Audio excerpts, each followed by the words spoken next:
Good morning, everyone, and welcome to Metro Board activities of May 14th, 2026.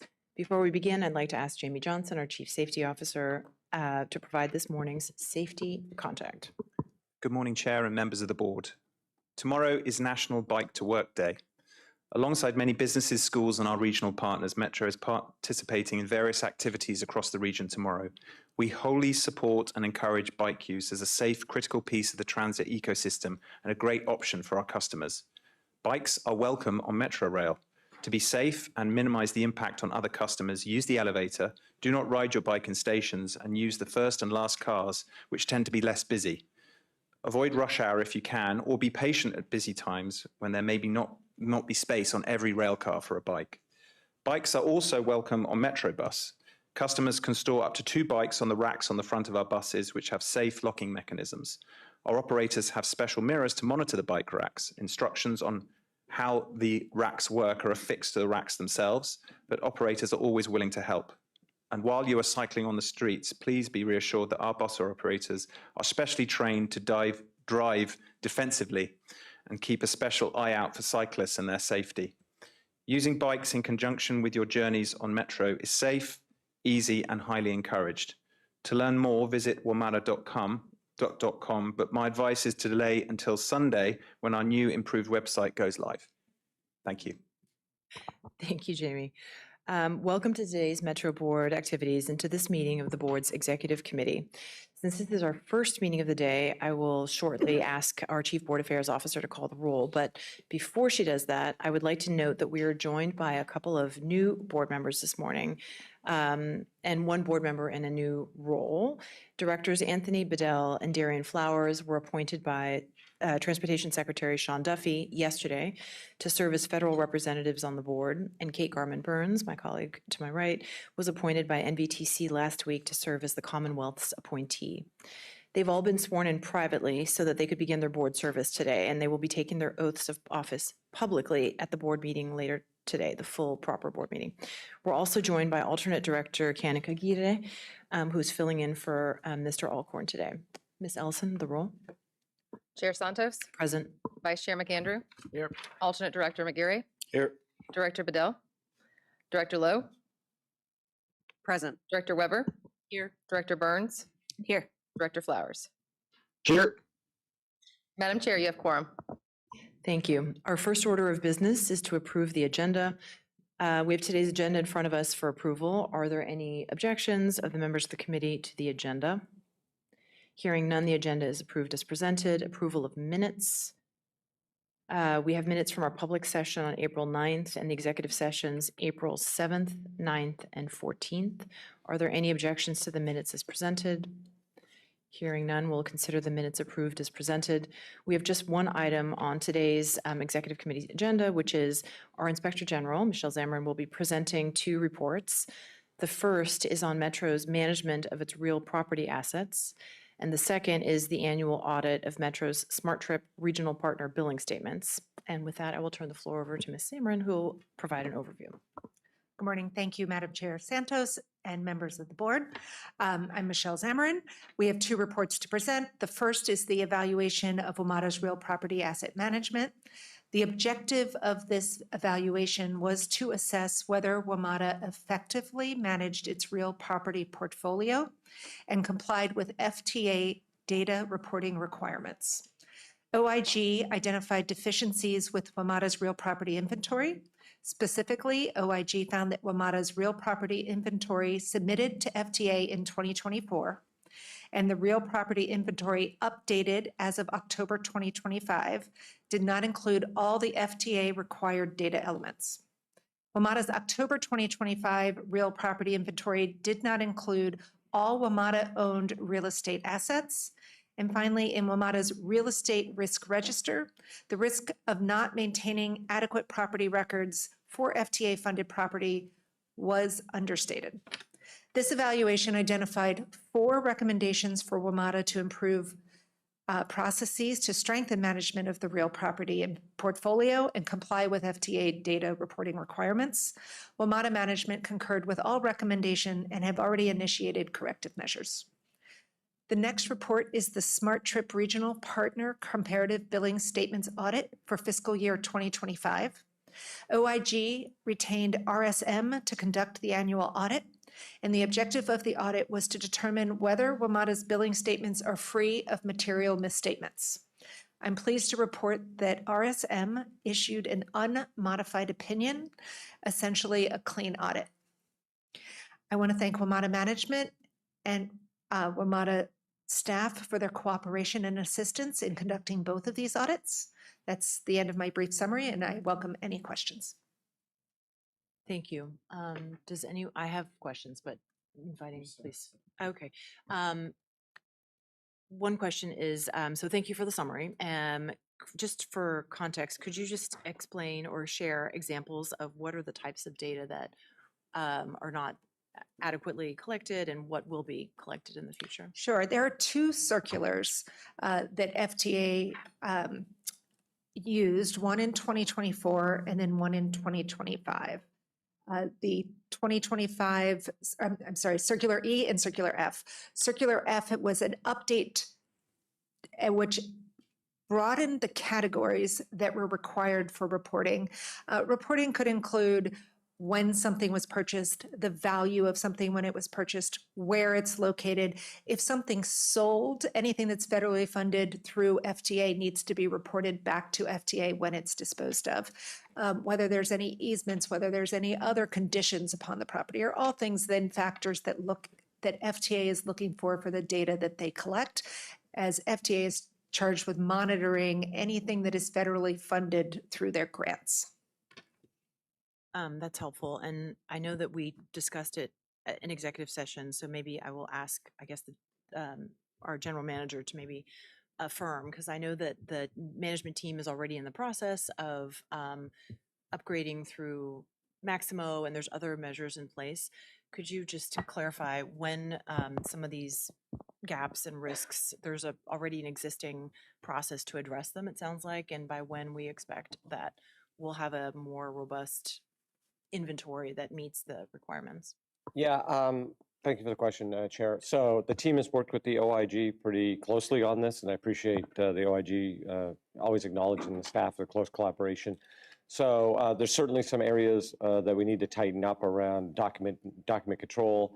I think we're going to find that newer assets, newer real piece of real estate, the documentation is going to be very good, and we might have those totally done already, but I do think we're probably going to find some stuff that could be from the 60s or 70s that we may not fully ever have a complete record, and we're going to work with FTA and kind of let them know about that. So I don't have a specific timeline in front of me of when that will be done, but we're going to be working with the OIG on the cap and to complete that cap. Thanks. Any other board members have questions on these topics? Thank you very much. Thank you, everyone. That was the sole item on the executive committee agenda. So with no further business to come before the executive committee, we stand adjourned. In Mr. Alcorn's absence, I will be chairing the Safety and Operations Committee, which will begin now. So welcome to today's Safety and Operations Committee meeting. Our first order of business is to approve the agenda. We have today's agenda in front of us for approval. Are there any objections by members of the committee to the agenda as presented? Hearing none, the agenda is approved as presented. Now to the approval of minutes. We have the minutes from our March 26th meeting. Are there any objections to the minutes as presented? Hearing none, we'll consider the minutes approved as presented. We have two updates on our agenda today.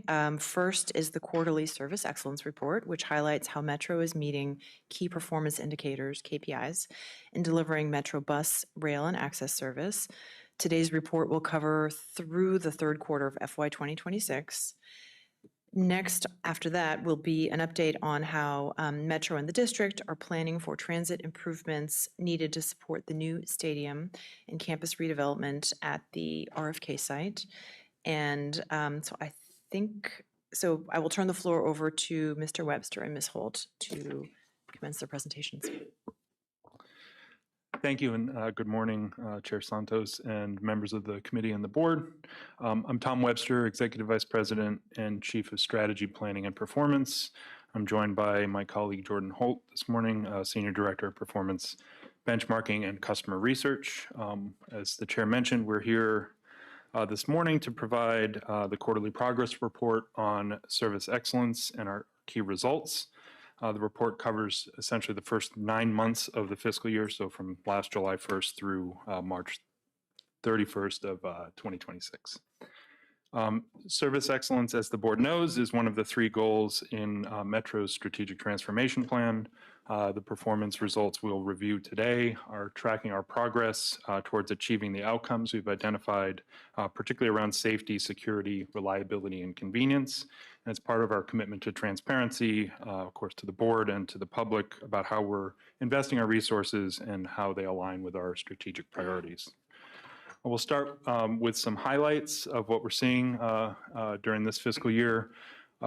We've made significant reinvestments in FY26 in service improvements, and those service improvements continue to have a positive impact on customer satisfaction and on ridership. Q3 results for bus and rail sustain the levels that we've seen over the past few years in customer satisfaction. On rail, we've also seen higher brand perceptions. So there's a big increase in the percent of customers who would recommend Metro to their friends and family. We saw some highs and some lows in the third quarter. The Snowcrete, the weather event that spanned late January to early February, caused some significant impacts, particularly around bus reliability. And then on the other hand, our cherry blossom season in March was our highest ridership month to date of the fiscal year. We had almost 25 million trips, so within striking distance of our target in the strategic transformation plan of an average of 25 million per month. Crime fell in the third quarter, and FY26 continues to be the lowest level of crime in Metro's history. Crime levels are down 60% compared to the results from just 3 years ago in FY23. Metro continues to our focus on balancing service improvements while increasing reliability. The service changes we implemented this past December, so midway through the fiscal year, made our network more useful for customers by increasing access to jobs and opportunity. We're continuing on our efforts, and Jordan will discuss this in more detail, to improve reliability, particularly in the bus network with some short-term, medium-term, and then working with our partners on some structural investments to improve bus service. With that, I'll turn it to Jordan to review the report. Great, thanks, Tom. So first up, I'll show the scorecard of all the measures that we use to track progress on our service excellence goal. To orient you here, we track progress in 2 ways. One is against the targets that we've set for the fiscal year. So you see that with the dot. A blue dot means that we've met the target for this year. An orange dot means that we're not quite there. We also look at whether we are trending in the desired direction, and that's the check mark there.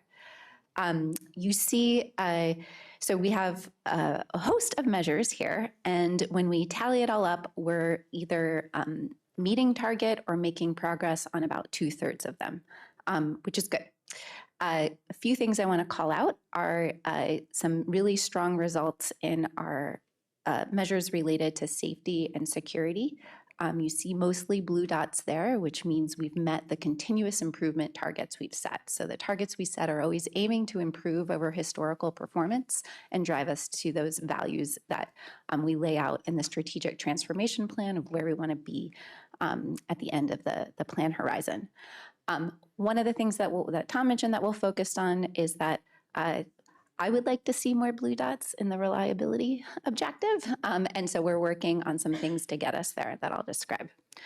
The appendix to this report provides details on all of these measures with trends over time and some highlights of why we're seeing the performance we see and what we're doing about it. For time in this presentation, I'm going to pull out a few highlights. One of our goal level measures, so the way that we track overall progress on this goal, is ridership. So we have seen year-over-year growth of about 2% system-wide on ridership. And we see that this year looks really similar to last year. And you can see that in the graph there where you have the black line is this year's monthly ridership trends.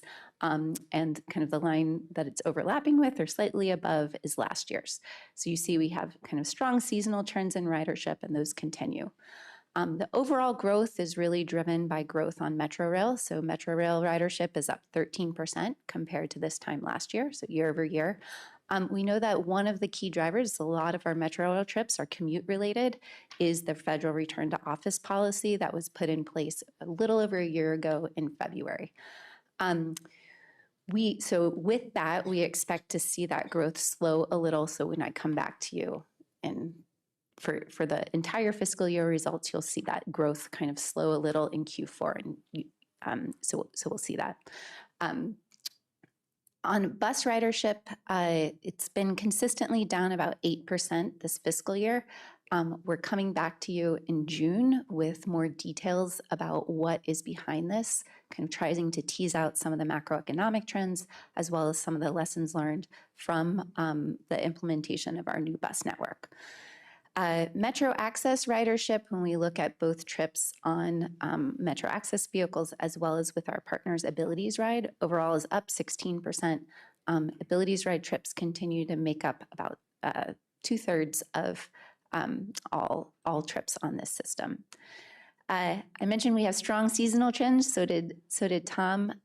Cherry blossoms is one of the reasons we see high ridership in March and early April that we're continuing to see this year.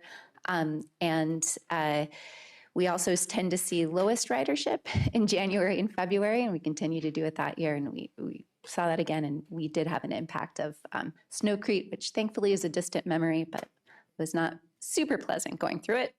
And then always want to update you on Tap Ride Go. That's one of the key programs in our strategic plan that we're aiming to modernize our fare system.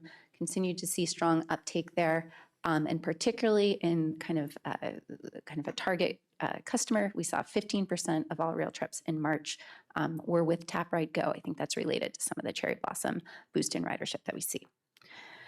Okay, the other goal level metric is customer satisfaction. Here we continue to see really consistent and strong results across bus and rail. And customers continue to tell us that really the top 3 drivers are short waits, fast trips, and reliable service. So that really is the theme behind a lot of our service investments. And you see that it is showing up in kind of the consistency of what we've seen over the past 2.5 years in terms of customer satisfaction. Along those lines, I wanted to touch on the December service changes we made that really made additional investments in our bus service.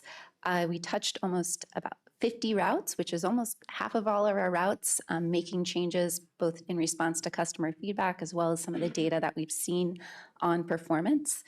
And then we also, on the rail side, implemented every other yellow line train going to Greenbelt. And what this does is it makes our system, it reduces wait times for some customers, increases travel times, and we see that that makes our network more useful by increasing the average number of jobs that customers have access to.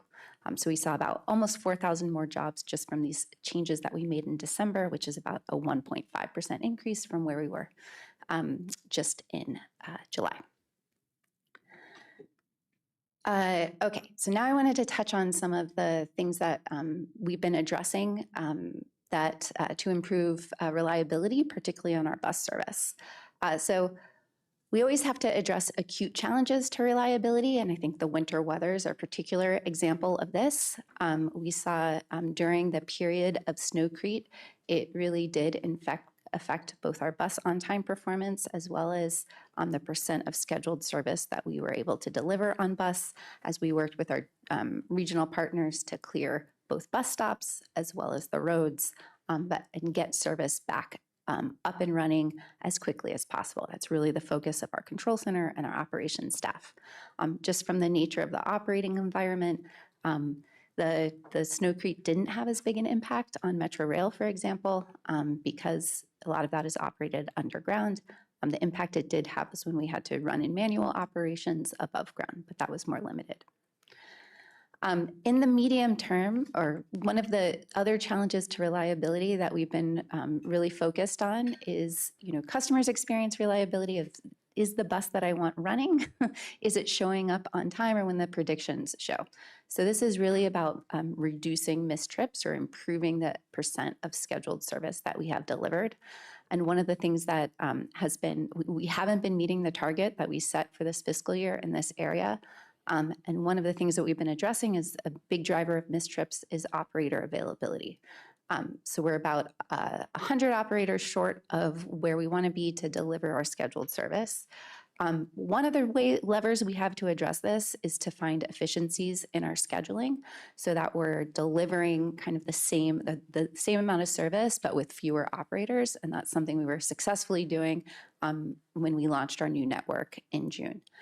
The other thing that we've been doing is have a robust kind of forecasting model and have used that to determine what is the ideal, how many people do we need to hire and train every month in order to meet that goal. And so based on that, in October, we almost doubled our class sizes, so doubled our training and recruitment efforts. You're starting to see that that impact in that orange line when it's starting to go up. Before this, we were hiring and training people, but we were really keeping up with turnover and promotions. Okay, and now kind of the more structural challenge to reliability that we're working with our regional partners to address, and that is congestion. So, I already mentioned the challenge that places, or the challenge operating kind of on the region's road network places with the winter weather. That also kind of impacts overall our ability to provide reliable service. Since 2019, we've seen average speeds decrease about 11.5%. In the short term, we address this in our twice annual schedule changes. We can add runtime, but that can get costly. We've also worked with partners to implement some bus priority. You see that on the left-hand side there, where we're kind of addressing kind of acute areas of need.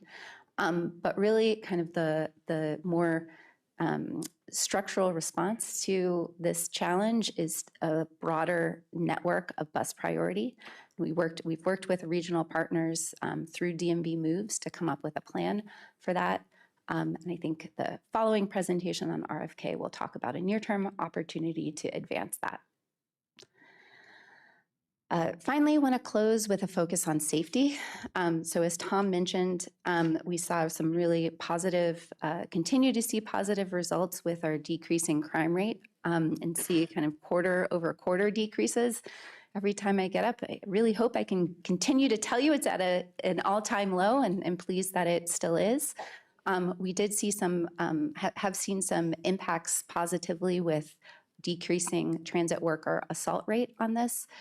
As well, over the course of this fiscal year, we're meeting target and have seen fewer assaults on our bus operators, station managers in particular. But did want to call out that one area in safety and security that we're not meeting our target is our customer injury rate. This is in part driven by an increase in overall ridership. I mentioned that ridership is up 2% year over year with 13% on rail. This measure is really scaled to how much service we're providing, which has been pretty consistent. So while ridership is increasing, the service levels are fairly consistent. So that's some of the reason behind the increase. But we've also seen a fair amount of slips, trips, and falls. That's about 3/4 of our injuries. So efforts to address that include continued customer awareness campaigns, trying out different ways at some of our busier systems to limit, to discourage large items on our escalators that can contribute to slips, trips, and falls. And on the bus system, a lot of slip, trips, and falls are related to defensive driving to prevent collisions. So have continued campaigns around that as well. Thank you. Happy to answer any questions you have.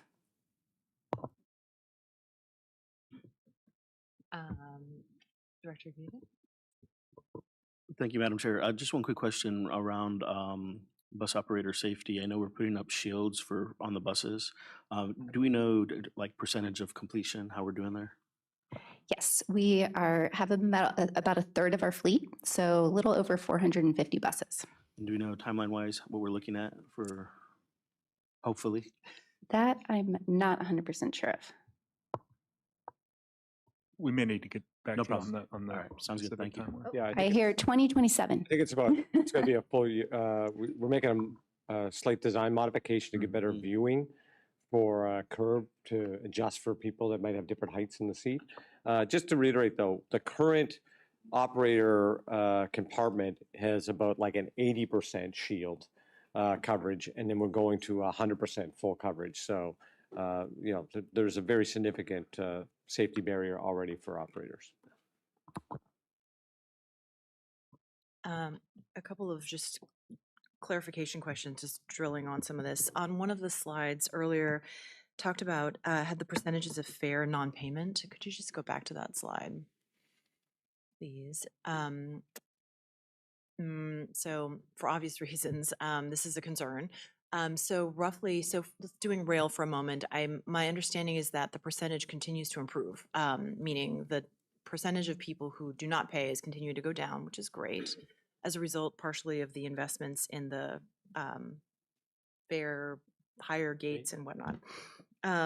And bus has remained stubbornly high.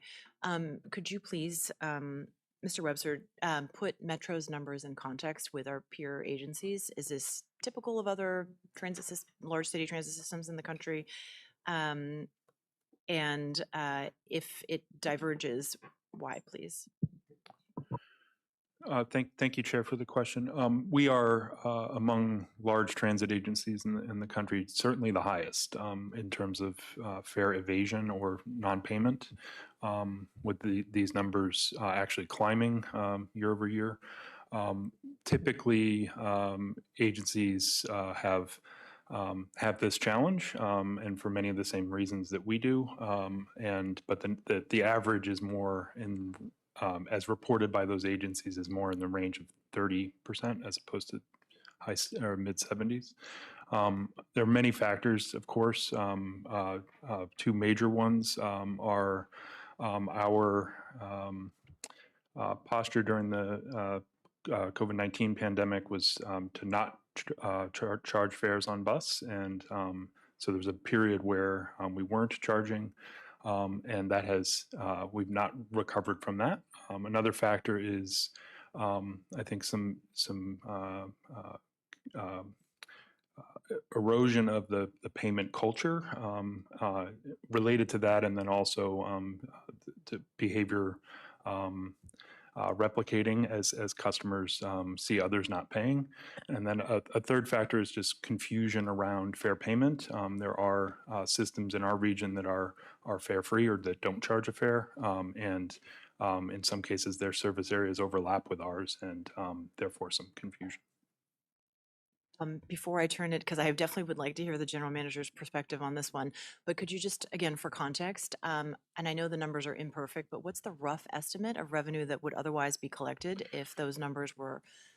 It's in the range of 50 million of additional revenue that could pay for service per fiscal year. So a very substantial amount. Thank you. Wait, so that was the whole fiscal year system-wide? Yes. Got it. Yes, yeah. I just want to add it. I'm going to say a little bit more about this topic in my GM report on kind of a big effort we are about to launch. But I want to just highlight, I think Tom, I appreciate Tom's kind of wording around that. But, I really appreciate the chair. You and I sent a letter to regional elected officials. We need to speak as a region, as a solid voice. It is more than just confusion and education, where one agency says fare free is good and one agency at the same bus bay is charging a fare and having officers take people off the bus. That is not just education confusing, that is, we have a bad policy alignment. We don't have regional consensus, we don't have regional policy. We need to work better as a region, we need to collaborate more. DMV Moves highlighted this very clearly, and it is causing a pretty significant issue for us, that inconsistency. And then second, there's also been, I think it's fair to say, different government partners have stated that things should be free, and they're not. And WMATA is a regional entity, and therefore all parts of the region have to agree on that policy to implement. So again, not suggesting that that isn't a healthy policy conversation, but Metro as the operator, we are really trying to do everything we can on the staff level, but we really need help here around this topic. Thanks. My understanding is Director Flowers, you have a question? Yeah, Madam Chair, I just wanted actually to really align myself with your comments around understanding that this is a problem that is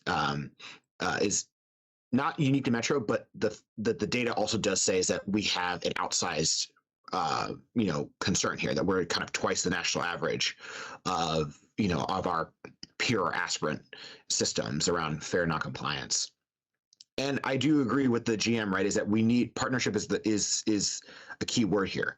And also partnership might also include leveraging additional support from our regional law enforcement partners through policy changes, right, to conduct enforcement activity and compliance activity around areas where we know that we have high levels of noncompliance. Because I think it's also important to discuss, or it's important to note is that especially I think on Metro Bus, right, is that this is not evenly distributed across the jurisdictions, right? Is that we know that there are certain routes where we have high levels of noncompliance. And thus, if we're going to be in obviously a staff constrained, resource constrained environment, how do we smartly deploy the staff resources that we have to bring up compliance on the places where we just have an unacceptable amount of noncompliance? And how do we think about innovative solutions to leverage other law enforcement partners to also bring up compliance? Because the fact $50 million that we're leaving on the table is something that the rest of the ridership, the rest of the citizens that use the authority are having to fit the bill for, because we can't just not deliver service.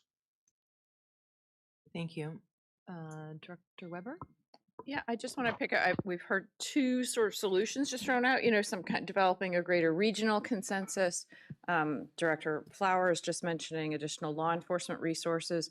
I'm wondering, Mr. Webster or Ms. Holt, what we've learned from perhaps those other cities or other jurisdictions that are achieving, better points. Are there takeaways that you're trying to implement here at Metro with what they've seen be effective strategies? Yeah, I'm going to, again, this is a topic in my GM update, and I'm happy to kind of go into more detail on that. But basically, we work with all of our partners and peers all over the country. Mostly the same strategies. A lot of it is to do, like most things in society, you got to educate, you got to enforce, and you got to have consistency of that. We have deep issues on enforcement. We have issues where we give citations, thousands of citations. Lots of people then don't pay them, because there's no accountability in a lot of ways for not paying them. We could have discussions with the board about putting people on a trespass list, which we do for other crimes, with a certain threshold of those activities, if that's the board wants to have that kind of conversation. They're very hard to adjudicate the way they are between the three jurisdictions, which is abnormal for, again, no other transit agencies don't operate across 3 states. We have a problem with all the different operators doing their own thing. So there's many things here we could do, and the DMV moves process this. It wasn't the biggest topic in DMV moves, but it was clearly a topic. We're going back. I'm going to say we're going to have operators go back to quoting the fare, which is very standard across the industry. It's something this agency got away from for a period of time. We're investing very heavily in operator shields and safety. As you'll see, operator assaults are way down. In the last 3 years, we're the safest system in the country.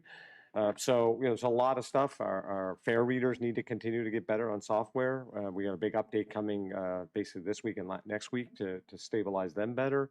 We made Tap Ride and Go available, so the convenience of using credit debit card. We have our Metro Lift program to help people that need a hand up, low income individuals. We have a really robust senior program. Our big issue is we got a bunch of people that don't want to pay the fare, and if we put an officer outside the bus, magically most of those people pull out a card and pay.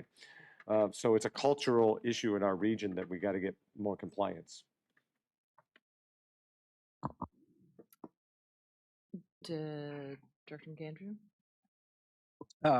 Yes, I've got just a statement. Just there's a lot of very good progress that we as an authority are making across the board. So I don't want to go into fare evasion and lose sight of the progress in other areas, because I do think, we continue to run some of the best rail service that I've seen in my time living in the area. So hats off to the collective unit and Jordan, great work on the KPIs.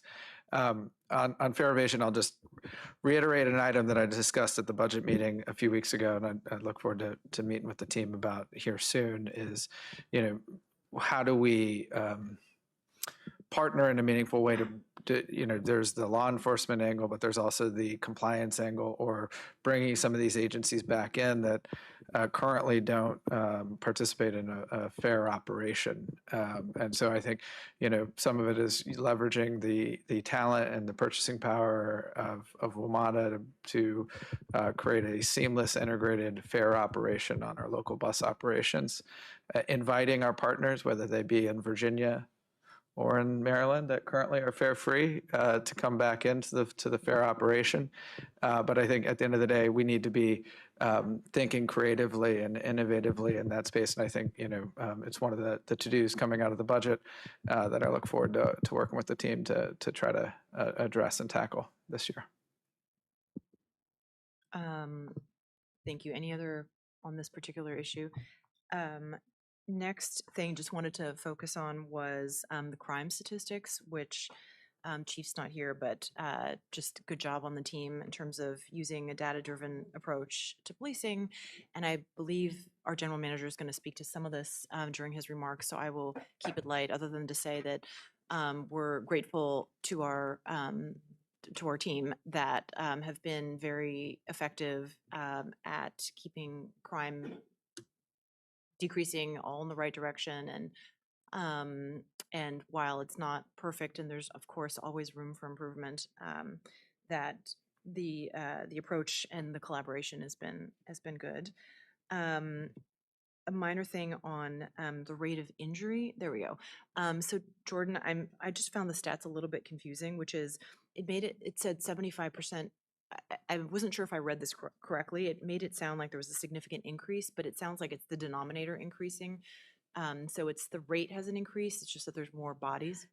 The rate has increased. So we have seen more customer injuries. In part, that's driven by we just have more riders. So the risk there, when you have more people, the number is going to increase. This is a rate per 10 million vehicle revenue miles. So the denominator is vehicle revenue miles. That's how much service we have. It's not injuries per customer trips. So that's the story is always a little nuanced, but the rate has been increasing.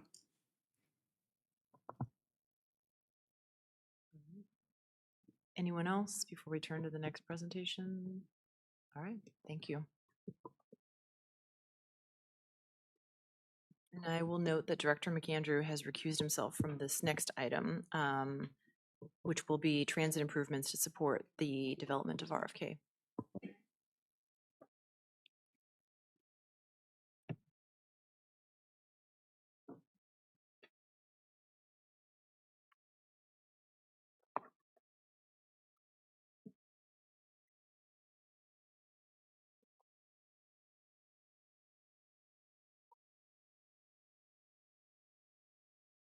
Thank you again, Chair Santos, members of the committee and the board. We're excited to be here this morning with an update on our efforts on transit improvements related to the RFK campus and the new Commander Stadium. I'm joined for this presentation by my colleagues Allison Davis, our Senior Vice President of Planning and Program Development, and Teresa Impastato, our Executive Vice President and Chief Infrastructure Officer. This morning, we're going to focus on our efforts to study and move forward with plans to ensure that the RFK campus and redevelopment will have the transit there will have the capacity to safely and effectively provide frequent and reliable service. Specifically this morning, we're going to review the results of our study that we launched last fall and provide our concept proposal and recommendations on investments that we believe are necessary to be ready for the opening day of the stadium, and specifically around the urgency of advancing the work quickly and now, as there's not much time before 2030. This update aligns directly with Metro's strategic plan and our priorities of safe, reliable, convenient, and accessible service across rail and bus to our current customers and to those that come as part of this new development. The RFK campus and redevelopment is really a huge opportunity for Metro, for the district and for the region. The district and the commanders have agreed to build the stadium and redevelop an area that will rely extensively on transit to carry attendees to and from events and residents and visitors to and from home, work, and other activities. Metro's goal is pretty clear here. We want to ensure capacity on rail and bus to safely and reliably carry event attendees, and a majority of them. This stadium is clearly, and campus is clearly, a transit-first initiative, and transit is only going to work to the extent that the capacity is there to match it. The stadium plan anticipates that more than half of more than 65,000 attendees will use modes other than cars. So that means, approaching 40,000 customers could use rail and bus for a sold-out event, with upwards of potentially 3/4 of them heading west towards downtown DC, Virginia, and Maryland. The RFK campus already has great transit service. Stadium Armory is served by the Orange, Silver, and Blue line with frequent service. Essentially, there's a train going in each direction every 3 minutes. And H Street and Benning Road buses operate frequently and 24 hours a day. The station itself was really built for a different era. Smaller stadium assumptions, much more auto access with much more parking. And as you can see on this map, the street grid around the stadium is pretty constrained and tight. Our limiting factor here is not trains or track. It is moving people through the entrances, our vertical transportation, so escalators and elevators, the fare gates, and mezzanines, and onto trains safely. So there are some constraints at the station that constrain our ability to move people through safely, essentially. Without investment, our post-event clearance could exceed, the crowds could exceed 2 hours to clear through the station. Clearly a bad customer experience and would present some safety challenges here. Importantly, there is only one elevator at the existing station, and it's at the south entrance, further away from the stadium. That clearly is not a good, accessible vertical transportation into the station, and again, presents some challenges. Excuse me. Our Metro team here knows how to support big events. This RFK campus and stadium will require us to scale up our infrastructure and have a new, really a playbook to match the operational requirements there. We have some examples here of Nats games at Navy Yard, and we have extensive experience in handling crowds, but this is substantially larger than Nats Park. Typically, there are 8,000 to 10,000 entries post-game at Navy Yard Ballpark. We're looking at 2 or 3 times that many exiting RFK Stadium or Commander Stadium, and that all happening right around the first hour of the conclusion of an event. Clearly, when events end late at night, or on like a football game that ends Sunday night at 11 p.m. or later, a lot of people are going to want to leave right then, and that's really what causes our capacity constraints at the station. So we need to be ready for all those reasons for opening day, and really doing nothing is not an option. So if we don't invest now, there are some fairly significant risks listed here. Fire and life safety, the potential customer delays that I mentioned, crowding at our transfer stations elsewhere in the system as customers depart Stadium Armory. And if we don't move quickly, the overall plans for the site are at risk as demand for more parking could emerge, or wider roads for cars and additional traffic. With that, I'm going to turn to Allison to review our study progress here. Thanks, Tom. So as Tom had mentioned, we've been working hand in glove with the district since before the district council finalized the agreement to move the commanders back to the district. So we've been working with the District Department of Transportation, the Deputy Mayor's Office for Economic Development, and the RFK Program Management Office. And we've been working through what are the improvements, what's the existing condition?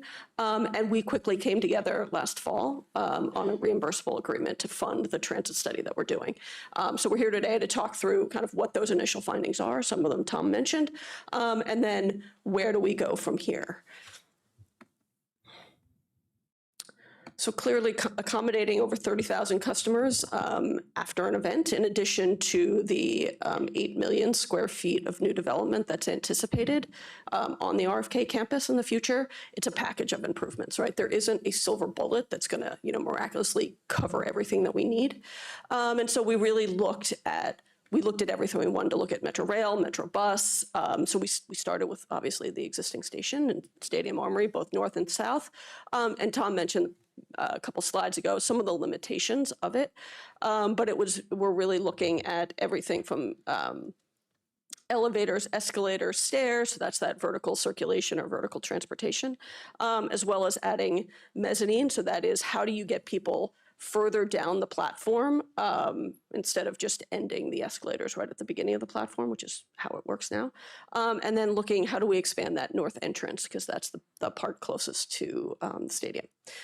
Then we also looked at what can we do for Metro Bus along here. And so we've got really good, really high frequent service on H. Benning now.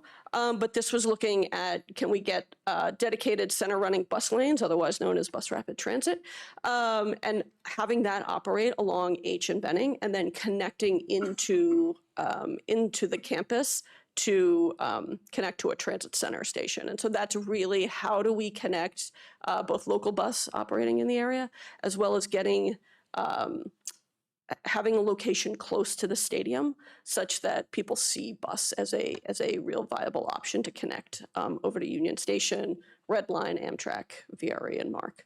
And then we looked at operational strategies. How do we move people safely into the station? It's a lot of metering and whatnot. And finally, we looked at some new station options for the orange, silver, blue line. And we're also continuing to talk through how do we make sure that local bus service operates when there are events, as well as every day of the week to serve residents of the area. All right, so Stadium Armory itself. After events, which we talked about, really that is where the station will be under the greatest strain. And that limiting factor for the number of customers that we accommodate is that vertical transportation, the number of escalators, the limitation of no elevator on the north north entrance, and stairs, right? So to support that surge of customers, we need to effectively double the capacity of the station to be able to accommodate what we believe is what will be happening after that first hour. And this allows us to fill trains every 3 to 4 minutes. And that's really, those station improvements are what unlock the ability to run the service that we know we can, right? So that's what allows us to actually get more trains coming through the station. And somewhat counterintuitively, crush loading trains, right? Just packing more and more people into the train, that actually carries fewer people because the trains are dwelling longer, right? To get more and more people, like those last couple of people onto the train. We are actually then running fewer trains through there, and that's really, it is slightly counterintuitive, but that's why we're really focused on that, the vertical transportation and mezzanines to get people moving through. And so early design concepts show that if we just improve, and the back in the appendix of the slides, we have some design concepts in there, but if we just work within the station box, within that what exists today, we won't get it. We won't get enough of the bump that we need. So it's really looking at expanding that north entrance. That's where we really get that extra benefit of moving people through the station. So also looking at bus rapid transit. So as you can see here, and as Jordan mentioned, this is kind of the first phase as we think about how do we have true crosstown bus rapid transit. But the point of this is really giving that second fast, reliable connection to customers, right? So this takes some of the pressure off for any customers who want to get over to the Red Line, over to Amtrak, VRE, MARC, anyone like that. It is, we can serve them with center running dedicated infrastructure. And getting people over to the Red Line takes them off of the orange, blue, silver, takes them out of transferring at L'Enfant, takes them out of kind of a lot of those pinch points that we anticipate.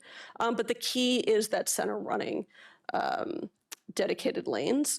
A lot of people are like, oh, why couldn't it be just curb running? But then we run into double parking. We run into people parking, double parking, the deliveries, other curb activities. And so what we really want to do is get those buses running quickly from RFK, from a transit center station all the way over to Union Station. And this is not new, right? We have Metroway in Arlington and Alexandria. We also have plenty of examples in cities across America on how to invest and how to make buses more frequent and more reliable. So that walkable transit center is really key. It's clutch to have something that is close to the stadium, right? We want to be able, it's more than half a mile from the stadium up to Benning Road, right? So that's not really a feasible walk post event, especially as Tom mentioned, 11 at night in a January football game. But really thinking about how do we give this this experience as something that is akin to rail, right? So it's safe, it's convenient, it's weather protected, we can handle large customer volumes, but it's also there for the community, right? So it's how do we improve opportunity and access for residents of Kingman Park as well as future residents of the area. And then finally, before I hand it over to Teresa, talking about those operational strategies. So we've been talking to some peers, Transport for London at Wembley Stadium. How do we understand how to move this many people, right? And so it is, I think of it as like, this is gonna be like Disneyland, but without the characters maybe. But how do we meter people? We are really increasing staffing on event days. And it's how do we keep people up at the top and allow them kind of bring them down in segments. It's not just free flow. And so that's how we ensure kind of that fire life safety challenges. How do we ensure people are up top? And we're kind of bringing them down to be able to fill the trains as needed. And this is also thinking about this for the transit center. How do we ensure that the fast boarding and operations of buses are happening at the same time? Turn it over to my colleague, Teresa. Thanks, Allison. Metro evaluated multiple potential locations for a new station within the RFK campus redevelopment area. And based on our engineering analysis performed to date, a new station is not recommended due to several factors that include schedule, constructability, operational, and cost constraints that we face. A critical driver is, put frankly, the opening day schedule associated with the broader redevelopment program. Delivering a new Metro Rail station within the required timeframe is simply not feasible due to the extent of the design development, environmental review, utility relocation, integration with existing rail systems, and procurement and construction activities that are required. More importantly, in addition, existing horizontal and vertical alignment geometry present us with significant engineering challenges. The track profile in the vicinity of the site includes curvature and grade conditions that don't readily support construction of a compliant inline station. Platform construction on curved alignment introduces operational and safety concerns related to platform gap tolerances, site distances, the ability for trains to effectively berth, and accessibility compliance. The elevated and constrained infrastructure environment also requires substantial structural modifications to accommodate platform loading, vertical circulation, emergency egress, effective traction power, signaling, and life safety systems. As a result of all of these factors, construction of a station at this location would be highly complex, would be operationally disruptive, and would be quite costly, with estimated capital costs exceeding $1 billion, in addition to the ongoing life cycle operations and maintenance obligations associated with a new station and the associated infrastructure. Furthermore, our transportation analysis indicates limited system capacity or travel time benefits, as customers accessing the redevelopment areas still would continue to connect to the same underlying Metro Rail network and service patterns. Based on these factors, Metro and the district have agreed not to pursue development of a new station within the RFK campus redevelopment program. In coordination with the district, Metro is advancing targeted transit infrastructure investments at Stadium Armory Station and along the planned Gold Line Bus Rapid Transit Corridor to support the transit-oriented stadium and the campus redevelopment program. As my colleagues noted, the planned improvements at Stadium Armory include expansion of vertical circulation capacity, construction of an additional mezzanine connection, and expansion of the north entrance. These improvements are intended to increase passenger throughput, improve circulation efficiency, enhance any emergency egress capability requirements, and support safe management of peak event passenger volumes. The planned Gold Line Bus Rapid Transit investment, including the transit center connection, will provide high capacity and operationally reliable surface transit connectivity between the RFK campus, Union Station, and surrounding activity centers. Collectively, these transit investments are designed to accommodate projected post-event passenger demand exceeding 30,000 customers, while establishing a scalable transit framework to support future phased redevelopment of the broader RFK campus. A significant factor driving the urgency of our efforts is simply the sheer volume of major capital projects and regional events scheduled to occur concurrently during the same delivery period, all of which will place substantial demands on Metro and the broader regional infrastructure market. Metro is advancing multiple large-scale capital initiatives, including station entrance expansions, rehabilitation programs, ongoing state-of-good repair work, and cistern modernization efforts. These projects have to be executed within limited track access windows, including overnight and weekend outage periods, and that creates significant competition for available construction time and operational access. At the same time, numerous regional infrastructure and development projects will compete for the same specialized labor force, contractors, technical expertise, equipment, and material supply chains. The cumulative effect of these concurrent demands increases our schedule risk, places pressure from a procurement perspective, and implements resource constraints across the market. Given these conditions, our successful delivery will require disciplined program management, early resource planning, streamlined decision-making, and timely execution to ensure that critical projects are delivered safely, efficiently, and within our required timeframes. I'll now pass the presentation to my colleague, Tom. Thank you, Teresa and Allison. 2030 is right around the corner here. We have been working closely with our partners in district government and other the commanders and others involved in this in the redevelopment effort. At this point, we need to move from study mode and evaluation mode into design engineering and get to work. What that means is we've got to reach some agreements between Metro and the district on both funding and roles and responsibilities in the two projects that we're talking about advancing here, and do that this summer so that we can get underway with specifically design and engineering of the two projects and advance towards construction. We look forward to coming back to the board likely in July with an update around this project development effort and those agreements with the district, and we'll be underway here shortly. Happy to take any questions or support discussion. Thank you all for the presentation. I'm sure there are questions. No, you want to go? Go for it. I'm going to work backwards through the presentation.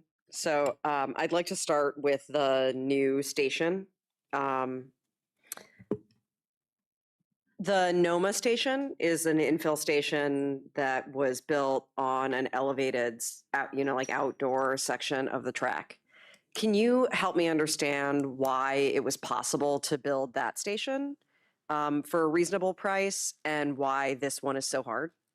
Absolutely. So the geometrical constraints that NOMA had are substantially different than the geometry in this area. As you can see in the aerial structure, there's a significant vertical grade, but most importantly depicted in the picture, once you hit level, there's a significant horizontal curvature. And the horizontal curvature would create challenges with train placement and ensuring that you have a substantially narrow gap. If you look at the lower portrait, this is an exemplar of the challenge you would have with a curved station. Curved stations present challenges closing that gap, and we would have to essentially engineer enhancements, whether they be platform-based or rolling stock-based, to close that gap so that we could provide a level board condition for our customers. Also, we didn't face that horizontal curvature issue at the NOMA station. But so horizontal curvature is like $1 billion problem to solve? Not in and of itself. So there are other constraints that we would face, given the necessity to stop once you hit level. We'd have to evaluate the power consumption requirements for our trains to ascend, stop, and then proceed. There's also significant challenges with just the space for us within the existing aerial structure. We would have to create additional support, and property would need to be acquired to enable us to do that. We would have to build adjacent aerial structures to address the platform loading that we would anticipate in that area. Okay, I see. Okay, so basically in order to create, like, there has to be a flat place for the train to stop. Correct. Like, obviously. And there isn't one. It's a continuous grade change right now. So so we can't just clamp a station on like we did at NOMA. Instead, it has to be more like a Potomac Yardie type situation where we're like, I'm over here on this other land building a separate station, and then I'm gonna like tie it in. And that means I'm now like replacing a whole bunch of track that's like 100 feet in the sky. Okay, it's starting to sound like $1 billion. Yeah. I just had one comment. Obviously, this is getting a lot of the Twitter world attention. It's not $1 billion for a station. Yeah, it's $1 billion to change our track alignment, our structure, everything around this to even allow a station to happen. And then the station wouldn't meet any of our standards for ADA, let alone we don't think would be really the safe thing to do. We'd have to then build very significant vertical transportation. So a ton of escalators, a ton of elevators to even then service the station that we think is, I don't want to say it's impossible to build, because with enough money, anything's possible. Anything is possible. Any pizza is a personal pan pizza. But the most important thing about this station is it adds no extra capacity. And I think Tom was trying to articulate. We have an enormous amount of capacity through the station with blue, orange, and silver for trains. Our issue is to get people from the surface down onto the trains. Okay. So that is the most important thing. This station is actually incredibly close to the stadium and most of the development that's going to happen in the neighborhood. And that's the reason we want the Gold Line to be actually separated from Stadium Armory Station, so we can distribute the crowds and the residents to two really good transit services versus everyone coming into the same one. So even if we had two stations, you wouldn't put them this close together. They're still all trying to get on the same blue, orange, silver trains. So if you went to this station and loaded a train, it would go then to the Stadium Armory Station. And you couldn't put any people on. It'd be full, yeah. So it doesn't actually help the problem. It actually makes it worse. So we're spending a ton of money. We would spend a ton of money to actually to solve the system, nothing. maybe make the system even worse, where instead we want to distribute it and connect it. And it's better for every day that's not a game day as well. Yeah, so something I think is particularly interesting about what I'm starting to understand here is not just that, like, to me, this is not like build a new stadium or do the Gold Line, right? Like in a universe where money is unlimited, we do both. except that in order to build this new station, it has to take up a lot of, there'll be probably quite a long period of time where there's the old tracks and the new tracks and all the construction staging area involved in doing all of this, all in a place where where the city's objective is to do placemaking and to actually like create a destination, not a giant decade-long construction staging area with 2 sets of railroad tracks. I mean, these objectives cannot be satisfied at the same time. And so in order to build the new station, we'd have to accept a generational delay in placemaking at the site. I don't think that's acceptable. Nor do we. And here we are in the PDF. Okay. I just further on that, just let's say you said the unlimited funding. We need our DMV Moves funding resolved. And I keep wanting to ground everyone that is what we spent the last year and a half with the whole region saying. And DC's portion of that's about 170 some million. That is critical to keep our great metro system in a state of good repair and help modernize. So that has to happen.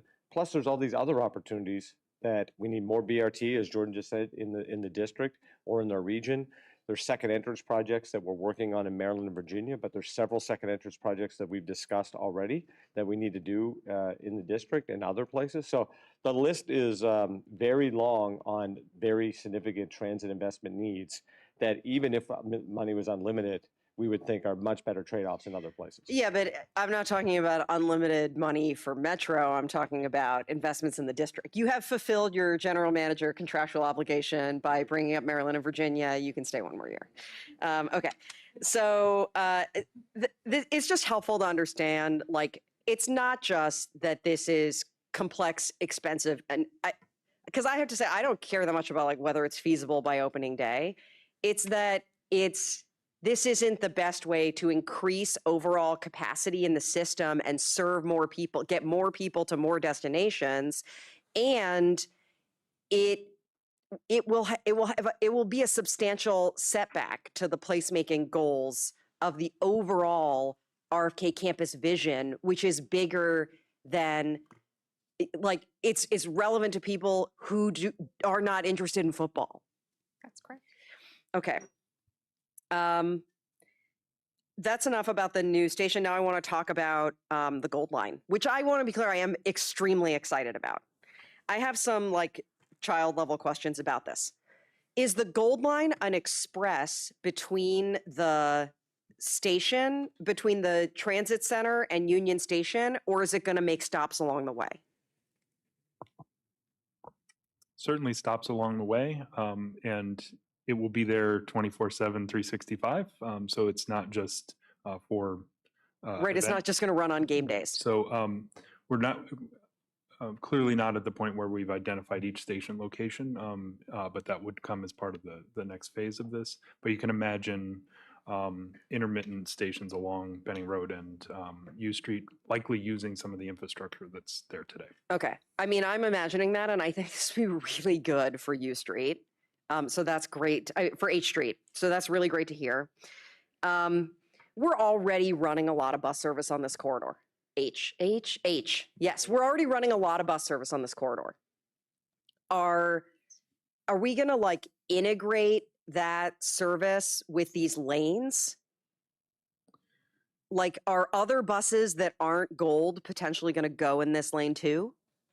So the concept here, thank you for the question, Dr. Lowe. The concept here is an investment in infrastructure in the roadway and a new Gold Line service. You're correct. We have very frequent service on Benning and H Street today, and likely the Gold Line service would replace the service that's there today. I see. Likely also there would be other service that would use this infrastructure that's coming from other directions and going to different destinations. Once it's there, it will be useful for other connections as well. Yeah, I mean, I think this could potentially be like amazing for this section of the city, like way outside of game day. The slide, there's a different slide that shows that the team's estimate is actually that more people will take transit to the stadium than cars. But I've also seen other conceptual stuff for the stadium showing that like the interim land use on a lot of the developable land that's around the stadium is parking. Is there a commitment from the team to do the kind of transportation demand management that it's going to take to deliver this outcome on opening day? You want to do it? I'll take that. I don't think it's right for us to speak. This is the district. This is a piece of the district, and the district is working with the commanders. We're working on the transit component. Okay. The part what I would say is we're working very well with the district, and we're very working with the commanders, and all parties I think are fully cognizant and understanding the urgency to build transit infrastructure to support what is going to be, I would say, the most transit-oriented sport concert venue in the country.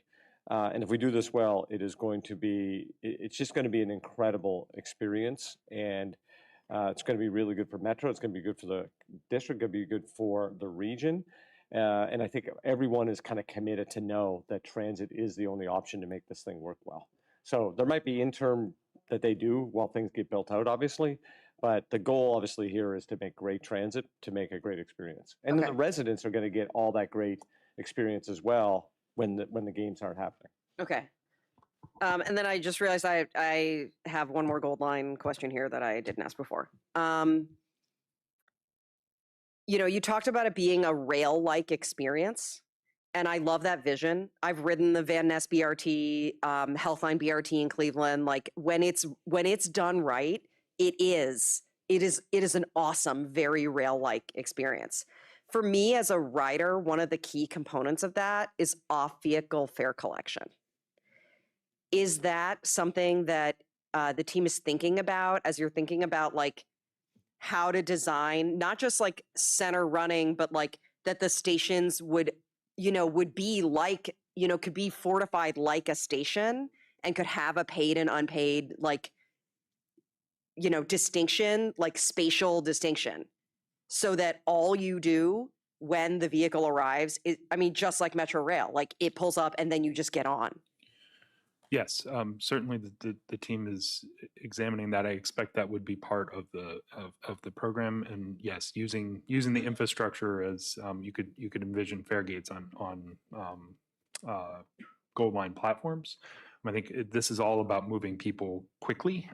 So as much as we can facilitate people getting on board and the bus moving, the better off we'll be. I hear you on the moving people quickly, but we also, just like in the previous presentation, had this huge discussion about compliance with the fare policy. And so when I am envisioning this, I really am envisioning a great environmental design that supports very high levels of compliance with the fare policy and off-vehicle fare collection. And so I just want to make sure it's okay that it's not in this presentation, but I want it to be part of every conversation from the very beginning. A few folks have questions. Director Weber, Director Uvita? Yeah, just a question about timing and understanding the two projects. I know the goal is both of them to deliver on opening day, perhaps beforehand with some testing. But which one do you think, honestly, are they going to proceed on the same calendar, or can one of them be done in a faster timeline than the other? So I think in terms of the preliminary engineering and scoping opportunities, we're looking at the potential, were we to get started, to deliver the BRT slightly in advance of the station. But we are targeting for both, getting them both completed by 2030. And part of that is really the acquisition of several of those assets, and the installation of those assets in the station may take significantly longer than the BRT effort. We do still have to scope whether there's utility relocations or other concerns with BRT, but that would be the faster path for us to implement. And maybe then just a question on funding. I think we've had a conversation, then you made the point just now that we have to have DMVMUs, and that's separate from this. And I've seen varying levels that the district, it has, and I'm sorry, I'm coming from Maryland, so I'm not going to get the exact term right. The district has committed to somewhere between 400 and 600 million, or they have yet to figure out what the funding source is going to be for that.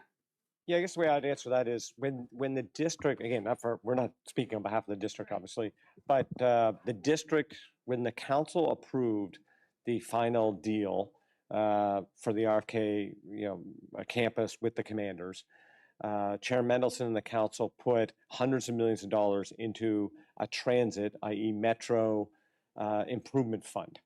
And still, I wouldn't say there was a ton of detail around that, but it was kind of my words, maybe not theirs, placeholder, knowing, because we talked to them that we all knew that there had to be some improvements. Now what we're doing is kind of coming out of the planning study to say, okay, now we kind of know what we don't need to do and what we really need to do. And what Tom is presenting is we'd like to get an MOU wrapped up with the district and us by the summer, so probably by our July board meeting, to try to meet the schedule that would activate what the council did during their deliberations on RFK. So how they kind of fund that, the mechanisms is really the district's decision. It's not Metro's. The idea is be like a reimbursable agreement that we do with so many of our partners, that we would take ideally the lead here, try to move these programs forward, and work with our partner in a very joint programmatic office, regardless of lead on this kind of stuff. We can't do this without them. They can't do this without us. We work so well with the district on so many things. So I will say, really appreciate their leadership, the mayor's team and her engagement, the council. So, I think everyone is realizing that, I hate to say it, but time is of the essence to start framing up what we're going to try to accomplish. Thank you, Madam Chair. First of all, I want to thank Director Lowe because she took my question, because when you're talking about geometry and, where the angle of cosine intersects with the tangent of theta, people start to get a little bit lost. So thank you for simplifying some of it, because it's not flat, curves too strong, but it's not to say, and again, it's an oversimplification because it's very complicated. So I appreciate you going into more detail about all of that and teasing that out as well. My question is actually around, it's 65,000 seats, but should we actually be planning for more than that? Because, we're going to have people, given just the location and that big grassy area that's in front. I know the designs aren't finalized and what people are going to do, but I feel that this is going to be a place where people are just going to show up and hang out while the game's going on. So should we be preparing for more? What are your thoughts on that? Yes. Thank you, board member, for the question. I think very clearly a 65,000 square foot or seat stadium has more people, potentially a lot more people in it than that. There could be standing room in the thousands. There could be, or there will be, employees and staff that work at the stadium. And then as the surrounding area develops, you're right, at concerts and sporting events, people tend to do other things around, whether it's bars and restaurants or the like. So I think we are going to find that we need to be planning for more than the 38,000 estimate here, particularly for the very large, well-attended events. Thank you, Chair Santos. I'm hoping to square away this slide here, and if you could go next to the gold line, there's a section on there that says phase 1. And so I'm curious as to what that phase aligns into this slide and the timing of the build. Thank you, board member, for the question. I'll go back to this slide. Yeah. So in through the DMV Moves process and much of our capital planning process over the past couple of years, we've been talking about our challenges with the orange, silver, blue corridor from a safety, capacity, reliability, and efficiency standpoint. So our longer term plan here involves modernizing the blue, orange, silver with communications-based train control, platform screen doors, and automation, as well as this Gold Line concept connecting Roslyn through downtown to the Stadium Armory site and potentially east to Benning Road. What the combination of a bus rapid transit connection crosstown like this and the rail modernization program. It will address those longer-term capacity reliability challenges that we see in this corridor.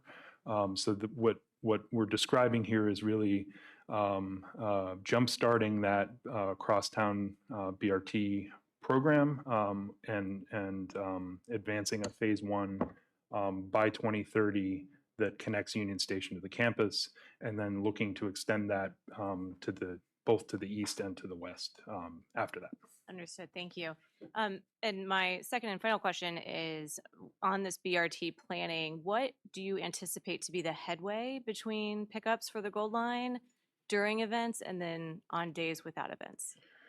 If you're there yet. So we're not there yet. Okay. We expect very frequent, but we have some work to do on, of course, fleet and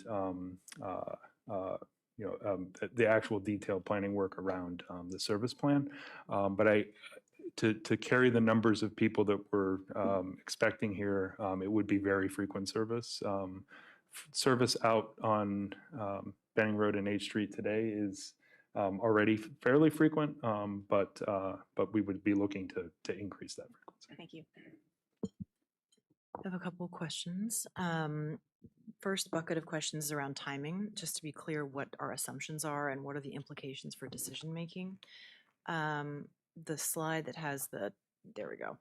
So if I'm reading this correctly, and please correct me if I'm wrong, this implies an 18-month construction period, is that correct? That's correct. And I am a very optimistic person by nature. That seems aggressive. What is the typical time period in Metro's experience for procuring the kind of firm that would need to manage this scale of project historically? So the time period is aggressive but achievable. What we've done in the past, utilizing various different contract and construction packaging options, we can definitely scale the procurement opportunities available once we get through the PE. We are prepared to launch a high priority procurement activity now, and we'll be working with our partners in the future to expedite that. So again, just to state what I'm understanding, so if I read this correctly, the idea is to procure for initial 30% design starting this summer, is to issue a request. Is that? We're prepared sooner. Yeah, and but rough time frame, because again, it's a little bit of not a sore topic, but it's a topic that the board has expressed interest in previously, and it's getting better, but procurement timeframes can vary wildly, even, at Metro, and I know the team is working to improve that, but historically, the time frame to procure something this complicated is not quick. So could you just clarify what is the assumption expectation for how long it's going to take to issue the scope and get to a signed contract to get someone to begin implementing?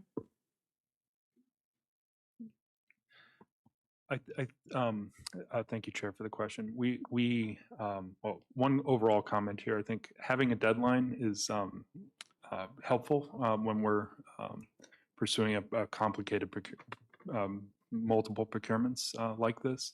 I think one of our next steps, and in part of our next update, we'll have a more detailed schedule with those milestones in it. We are, like I said, going from this sort of study, what are we going to do mode, now looking more specifically at timelines, scope, cost, and so we need a little bit of time to come back with those. Chair, I would just add into this. This is what we believe the layout is. None of this happens if we don't have a reimbursable agreement with the district basically by the summer. So that's not to put pressure, like we're working very closely with them, but this is how we see it happening if and when. So we're not trying to predetermine, but we need our partner, when they're ready, to say yes, the activation from what the council did and the funding and how this is all going to work together. And what we're really trying to say is Metro understands the urgency. We are prepared and we're ready to roll up our sleeves and really support this big, important initiative in the district as soon as we can make that happen. Thank you for clarifying, because I'm just going to reiterate, and again, the team's doing great work. This is not at all a criticism. It's just, as you say, it's a deadline is clarifying, which is 18 months to construct is quite aggressive. 18 months to do the level of design iteration is also aggressive. So my question on timing is, by when would the team need the decision again? Like thinking about procurement timeframe, just to be clear, because I think it's what I'm concerned about, or the board is concerned about, is Metro, we want to be in a position where we can deliver on time, right, within budget, and not be saying it's your fault that this isn't done on time. So that's why I'm asking these questions. Yeah, it's a team effort. I mean, the real answer is like last February, but that's how everyone would say about every project, right? So like, you know, and if you were in LA right now and you had the 2028 Olympics, you wish you had 2 more years. And I think at the opening day will be a good forcing function to actually force collaboration integration. We're pretty, like, your anxiety about this is our anxiety about this. And I don't want to commit to something we can't deliver. And I will say it's great to have the stadium, but if people can't get there or the experience, Tom showed a picture of MetLife Stadium and our partners up in New York. When they hosted, it was really, really bad, and it ended up distracting and taking away from the amazing event. And that's why people are working so hard on FIFA and other things. So we really believe that we want to get this agreement done for the July board meeting, because that will then allow Teresa to run at full speed. And as you can tell, we're going to have to run at full speed. So Dave and Nathan are going to support this on the procurement side. We have the engineering and capital team that's already been doing a lot of work, the planning team. The district is pretty heavily engaged, but we're going to have to ramp that up to an even higher level, create a integrated program office. We got the NEPA work that we have to do that they're already moving on the campus side anyway. So there's not a small list of things that have to happen here. So I'm glad that you're bringing the emphasis that we actually feel. We're getting there, but the district has to, when they're ready, we're showing that we're ready to jump in. Thanks. And then last question, I'll be done on this, which is, I noticed there's very little mention of numbers and cost except for the $1 billion station. So is it a fair inference to say the expectation is the negotiated numbers for this are not going to be, the cost is getting borne by the counterparty for this MOU? Yes. Meaning, yeah, okay. Reimbursable. Yes, it's reimbursed. So just to be clear, so, because I think it's a little bit confusing, because some of this is, obviously there's capital investments, there will be operating cost implications. These issues will be sorted out in the reimbursable agreement and MOU negotiations. Yes. Thank you. Any of my colleagues? All right. Thank you very much. Okay, with no other items to come before the Finance Committee, the Safety and Operations Committee today, we stand adjourned. And I will turn the floor over to my colleague, Director McAndrew, for the Finance and Capital Committee meeting.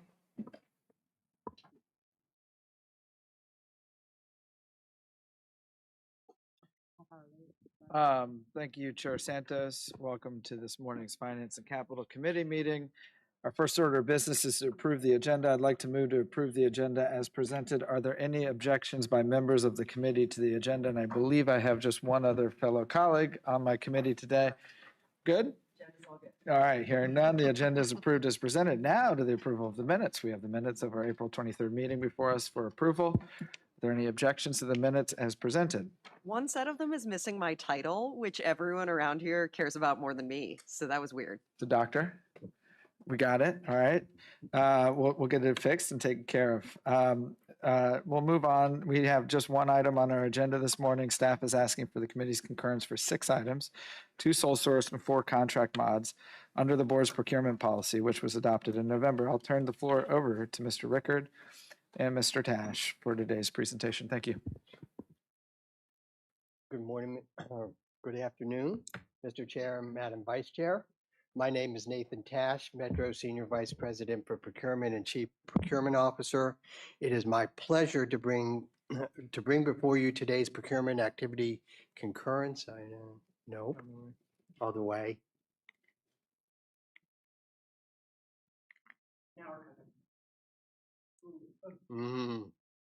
There. It is my pleasure to bring to you today's procurement activity concurrence package in accordance with Board Resolution M2025-01. Procurement is a strategic enabler and its activities support all aspects of Metro's strategic goals.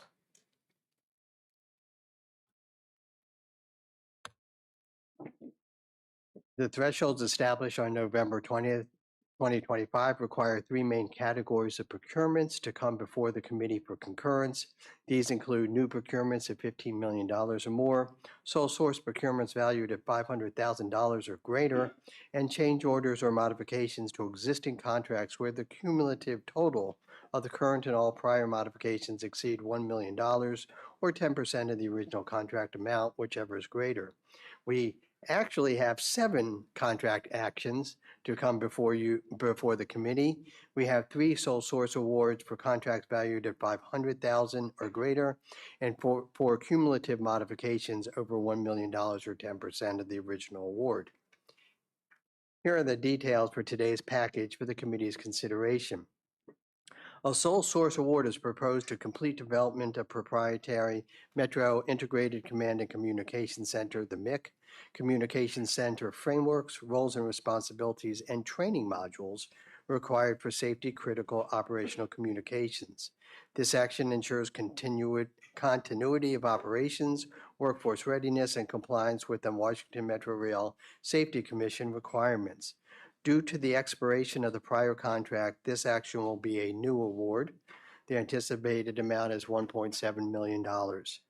This procurement supports both the service excellence and financial and organizational efficiency goals in the strategic transformation plan. The service excellence goal delivers safe, reliable, convenient, accessible, and world-class service that customers can trust across all modes. The financial and organizational efficiency goal promotes Metro stewarding public resources and efficiently allocating resources where they drive the most value to ensure service delivery. Another sole source is proposed for Gartner to provide subscription-based executive research and advisory services that equip WMATA with objective third-party technology insight. This action supports informed decision-making, executive decision-making, risk mitigation, and alignment of enterprise digital initiatives. This procurement also supports Metro Service Excellence goal. With data enhancements expected next year, WMATA will have the ability to consider whether combining similar contracts from other parts of the authority will provide a better solution. The anticipated amount is $1.278 million.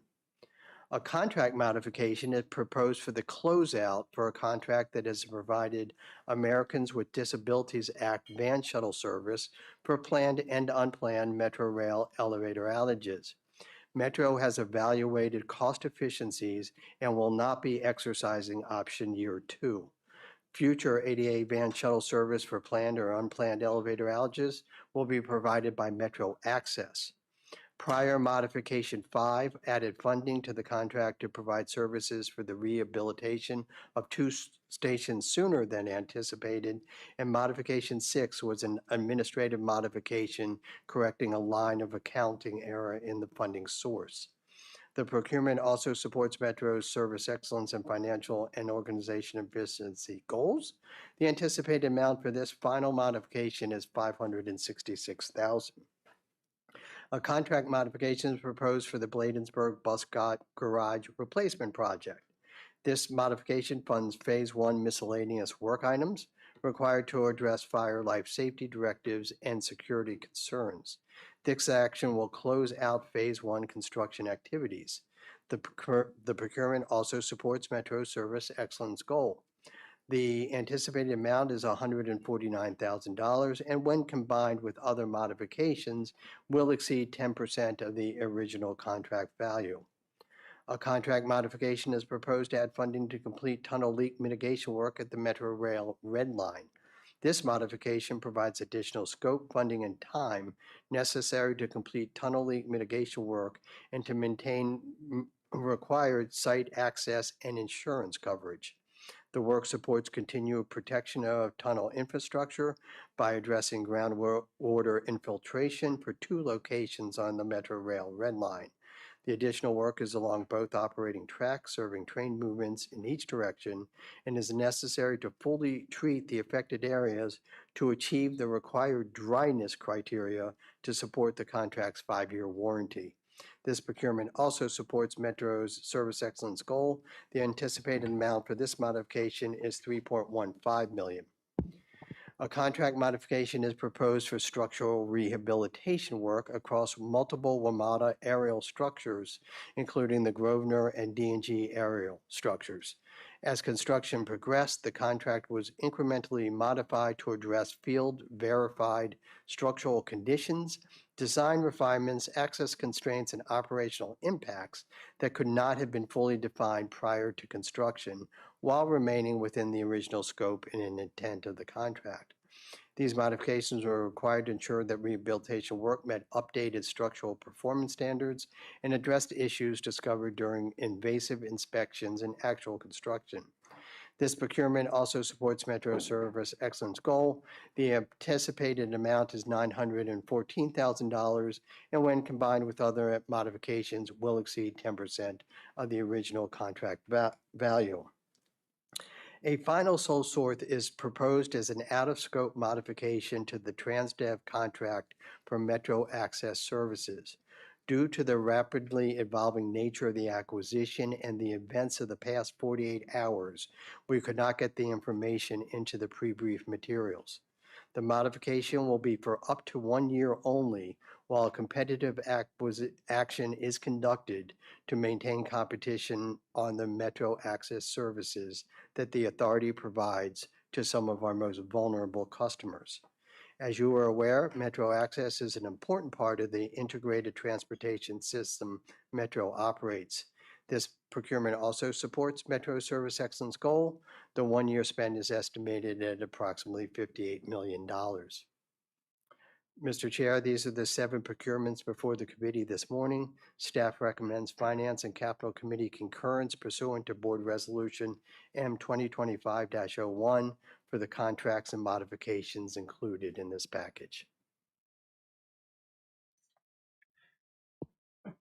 Thank you, Mr. Tash. I've got a couple of questions and I'll open it up to my colleagues. On that last item, did I hear it right? 58 million? Up to. And this is ultimately to cover a contract that we've terminated to make sure that we continue service for our paratransit community, which is really important. One flag or question is how are we managing the workforce of the those that were party to the contractor that we terminated, and making sure that those that are willing and interested coming onto the TransDev contract, is there an opportunity there for them? And how are we messaging that, especially to our frontline operators that are party to a collective bargaining unit?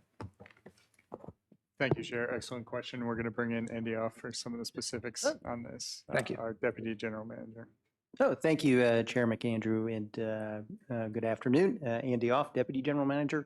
Yes, sir, we are working very closely with both Mr. Jackson, Local 689, and the impacted employees, from our previous provider, providing, right of first refusal and expedited onboarding techniques, like background, and certainly we need to do drug and alcohol in order to ensure the employees are, treated appropriately and brought on board with the new team as quickly as possible, both to take care of them and then certainly our customers. Perfect. And then we're going to, I heard, I appreciate that. We're going to rapidly move to procure a replacement contract competitively bid. Perfect. I've got a couple with some Gartner questions, but before I open that up, fellow committee colleague, Dr. Lowe, do you have any questions? Nope. All right, I'm going to go over to Director Weber. Actually, I have a question just following up on yours. That 58 million, is that roughly equivalent to what we're paying now, or is that 58 million additional? It's roughly equivalent to what we're paying now. Yes. Perfect. Chair. One last question on the Gartner contract. So you had indicated that when we advance our technology, we'll be able to see across our broad units and be able to make sure that we're leveraging our contract in an appropriate way, which is good to hear. Do we have a sense at this juncture how many other Gartner type contracts that we have in other units outside of the digital modernization outfit? I do not know for sure. We can get that and get that back to you. Perfect. Last question would be just, and I'm not going to hold this up any longer, but is Gartner the only, in the sole source exercise, they're the only ones that provide this type of service that we're ultimately receiving, right? No other firm provides that. So type of there are service. certainly other advisory service firms. We believe this is the one that can provide the suite of what's necessary. Perfect. No further questions. I'd like to move approval. Can I get a second from a committee member? Second. Seconded by my only colleague here left for on the you. committee. I believe it's short-lived. We will have new colleagues joining the committee, but it's been fun being, a team of two. Unless there's any additional discussion, I'll ask Ms. Ellison to call the vote. Chair McAndrew. Aye. Vice Chair Lowe. Aye. Mr. Chair, the motion passes. That was fast. Thank you. With no further business to come before the committee, we stand adjourned. We're going to take a very, very quick break before starting the board meeting. We'll be back in just a few minutes.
Good afternoon. I am Valerie Santos, Chair of the Metro Board. Thank you for joining us today. We will begin with the approval of the agenda. I would like to consider the agenda approved as presented. Are there any objections? Hearing none, the agenda is approved. Thank you. We have 2 sets of minutes for approval. April 23rd board meeting and the April 23rd executive session. I would like to consider these minutes approved as presented. Any objections? Hearing none, the minutes are approved. There happens to be no employee spotlight today, so we are going to move directly to public comment. And first, I will turn the floor over to anyone who's here in person. I believe Ms. Rose Dallamore.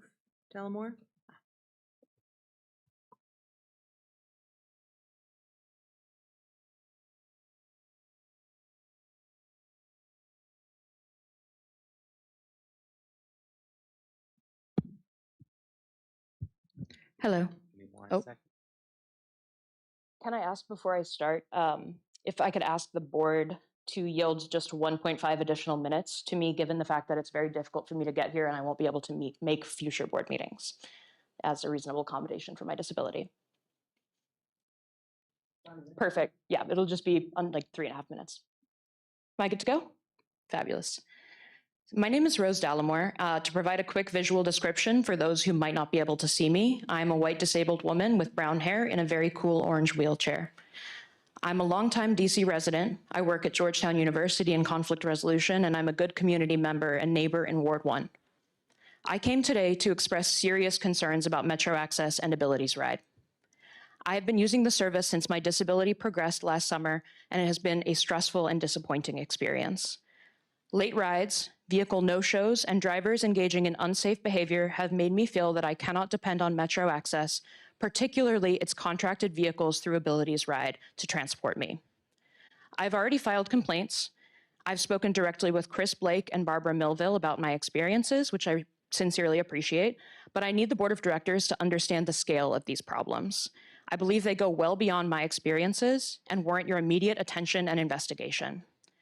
Metro publicly reports, as we saw earlier today, that approximately 90% of Metro Access rides arrive on time, which is defined as arriving within a 30-minute window that the customer is given.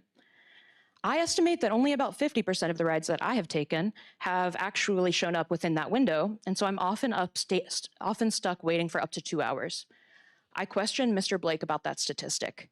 He explained it actually only represents official Metro Access vehicles, not contractors, Abilities Ride, and that there was not data available on the contractor performance for me. Mind you, approximately 66% of the rides that Metro Access connects its customer base to are through contractors, so I was very alarmed that this data was either not being collected or not being shared on the contractor vehicles. I find that this 90% statistic is misleading. It's based only upon the 34% of Metro Access facilitated rides and implies that the disabled and elderly customers are being better served by this program than we actually are. I have missed 3 physical therapy appointments, 2 doctor's appointments, 2 work obligations, and a train to New York because of vehicles reserved through the Metro Access system not arriving on time or at all. Metro Access, multiple healthcare providers have mentioned to me that chronic lateness or absenteeism due to Metro Access is a widespread problem for their patients as well. And because many healthcare facilities have caps on how often you can be late or not show up, patients can literally lose access to their healthcare because of how unreliable Metro Access is. Additionally, I have experienced many instances of drivers improperly securing my seatbelt or my wheelchair, not offering me a lap or shoulder seatbelt, or even using their phones while driving, primarily in contractor vehicles. I asked Mr. Blake if contractors receive the same training as Metro Access drivers, and he said they're required to keep the same certification for working with wheelchairs and have received materials on working with disabled people from Metro Access to review, but ultimately he couldn't control how the contractors are trained. Because Metro Access is the organization connecting us with these unsafe rides, they hold responsibility to make sure all drivers working with their customer base are well equipped. I think all drivers need a refresher on the vulnerability of the population they're serving and the importance of safety measures. I'm demanding more oversight, data collection, and regulation over the companies and drivers that Metro Access contracts to ensure that they're actually upholding Metro Access's customer bill of rights, especially the commitments to arriving on time and operating safely. I'm also asking for standardized and in-depth driver training for all drivers working with disabled customers. including a reminder on wheelchair securement. I suggest that Metro Access provide QR codes to driver reporting and accommodation forms, as well as the general Metro complaint form in all official and abilities ride vehicles to make feedback more accessible. I also suggest more community engagement between Metro and disabled community members to continue to learn how our population is best served. ADA-compliant paratransit is supposed to provide service comparable to fixed-route transit. And when I was able to use the Green Line or take the D60 before my disability progressed, I never had to wait for 2 hours for that service. So I used to be able to plan my days without worry, and now I cannot. Thank you for hearing me today, and please take my concerns seriously. Consider that not all disabled people have a high capacity for self-advocacy and communication, and maybe even worse impacted by the issues that I'm outlining here today than I have been. Our community deserves to be treated with care, dignity, and safety. Thank you. Thank you for sharing that. It has been a while since we've probably gotten a more robust update on. I know there's been a number of changes, so for sure the board will follow up. Thank you very much. Is there another person? Mike Golash. Mike Golash is the next person who signed up.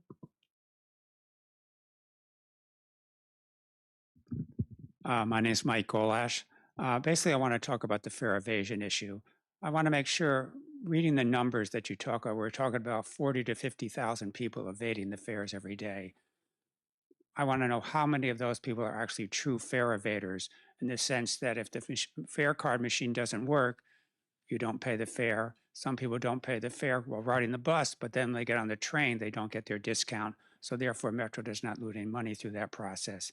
So I want to make sure that in the course of this new fare enforcement rules, the operators should not become the center of attraction and become the victims of more assaults, more difficulties. I think for many, many years, we've trained our operators to provide a safe, reliable service to the riding public. I think they do that very well. I think adding on an additional responsibility of fare collection just makes their job more difficult and more risky for their health and safety. And we should be very careful in terms of what role we give to the operators in terms of fare enforcement. I see that as more of a police function, of authority problem, not the responsibility of operators. Thank you. Thank you for sharing your perspective. I believe that's all the in-person speakers. We did not receive other comments like video comments in advance, so we will now turn it over to Accessibility Advisory Committee Chair Pat Sheehan.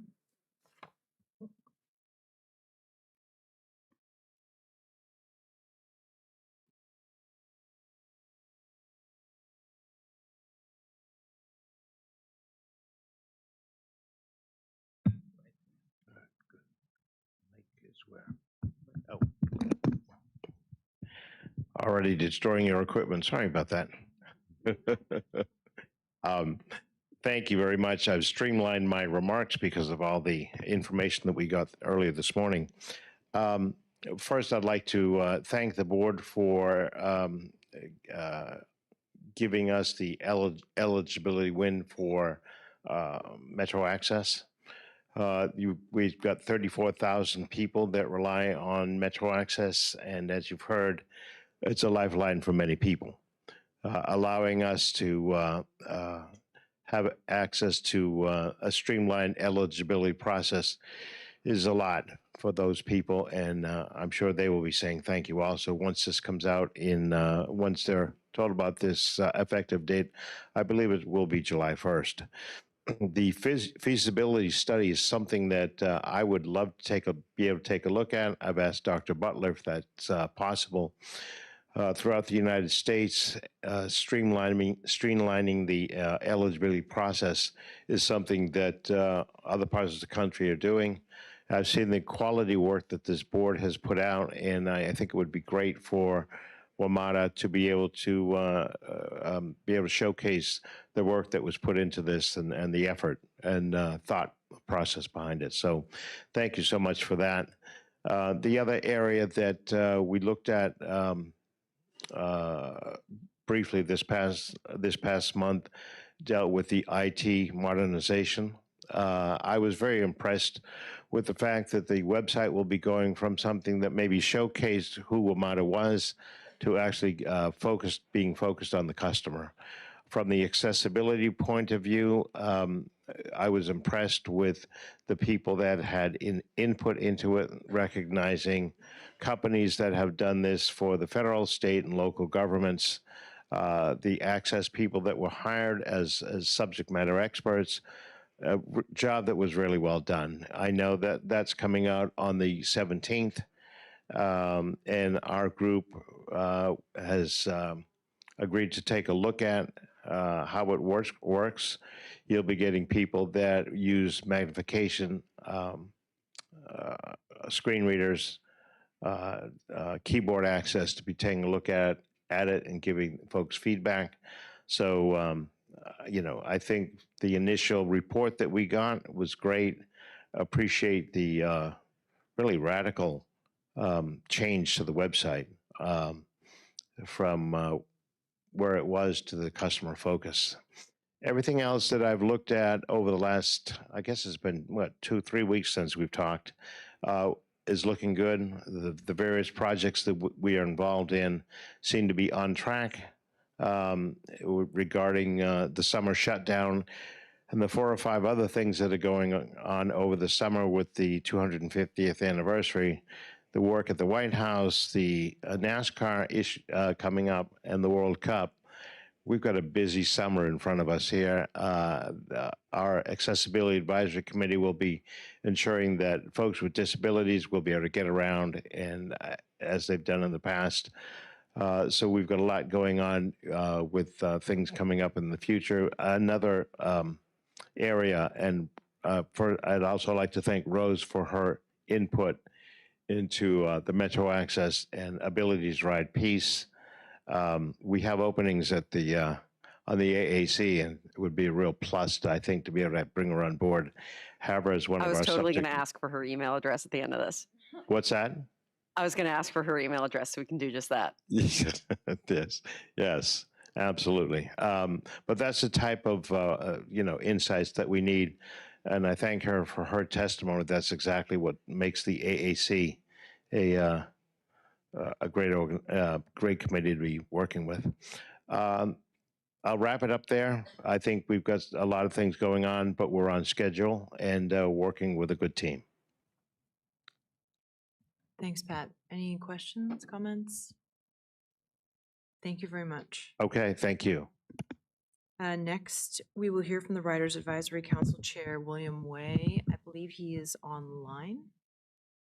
Yes, Madam Chair and members of the board, thank you for the opportunity.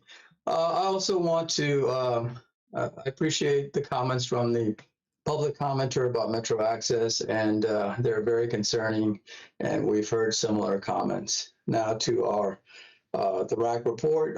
This past month, we've had multiple opportunities to engage with Metro staff. They provided us an update on the website refresh and Metro Pulse, and also engagement at the Metro Bus Town Hall. In addition, the RAC is looking at ways of a couple of things, ways of expanding our outreach, not only geographically, but also higher frequency. And secondly, to follow up during the year on items that we raised in our annual report. So I appreciate the opportunity to provide you this update, and thank you. Subject to your questions, that is my report. Thanks, William. Any questions? When, out of curiosity, when's your next meeting? I don't have it in front of me right now, but I can certainly follow up and provide it. More just giving you a chance to say June, so it's sometime in June, I know. June 3rd. Of course, yes. All right, okay. So that concludes our advisory body reports. Now on to the chair's report. As noted earlier, I have the distinct honor of publicly swearing in our newest board members this morning. We're going to do this 1, 2, 3. So first, as Kate Burns is here, we're going to do Kate, and then virtually we'll do Darian Flowers and Anthony Bedell, who were just appointed yesterday. Before we swear them in, I will tell you a little bit about each director. So we'll start with Kate. Kate Burns served as executive director at Metro Lab Network beginning in 2022. And Metro Lab has, okay, all right, here we go. MetroLab is part of the Federation of American Scientists, or FAST, if I'm saying this right, and she heads the MetroLab policy team as the director. Before joining FAST, she was a senior associate at CityFi, a firm focused on fostering innovation and new thinking in the urban environment. Previously, she was a part of a couple different mayoral administrations, including as technology policy advisor for Mayor Jenny Durkin in Seattle, Washington. And before Seattle, she was the innovation policy advisor for Mayor Sly James in Kansas City, Missouri. These roles shared similar missions and values, including drafting new regulatory schemas for transportation networks and short-term rentals, as well as implementing and promoting privacy and surveillance regulations. She sits on the board of the Coleridge Initiative, a nonprofit that is also focused on data-driven decision-making, if I got this right. She has a Juris Doctorate from the University of Missouri, Kansas City, and a BS in journalism from the University of Kansas. Welcome, Kate. I guess we're going to do swearing in. Okay, we're going to do this all separately. So if you want to join me up front for your swearing in.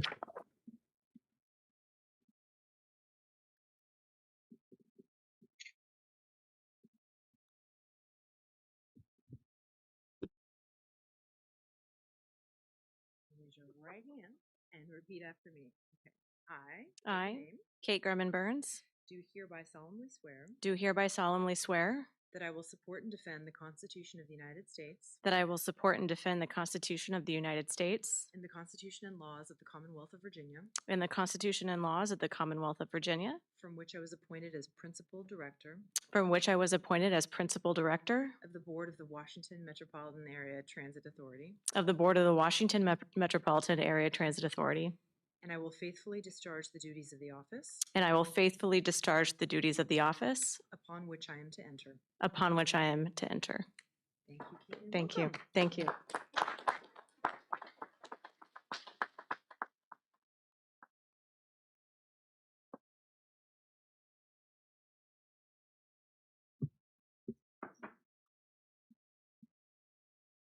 We look forward to working with you and learning from all your experiences. Would you like to say a few words before I Kate?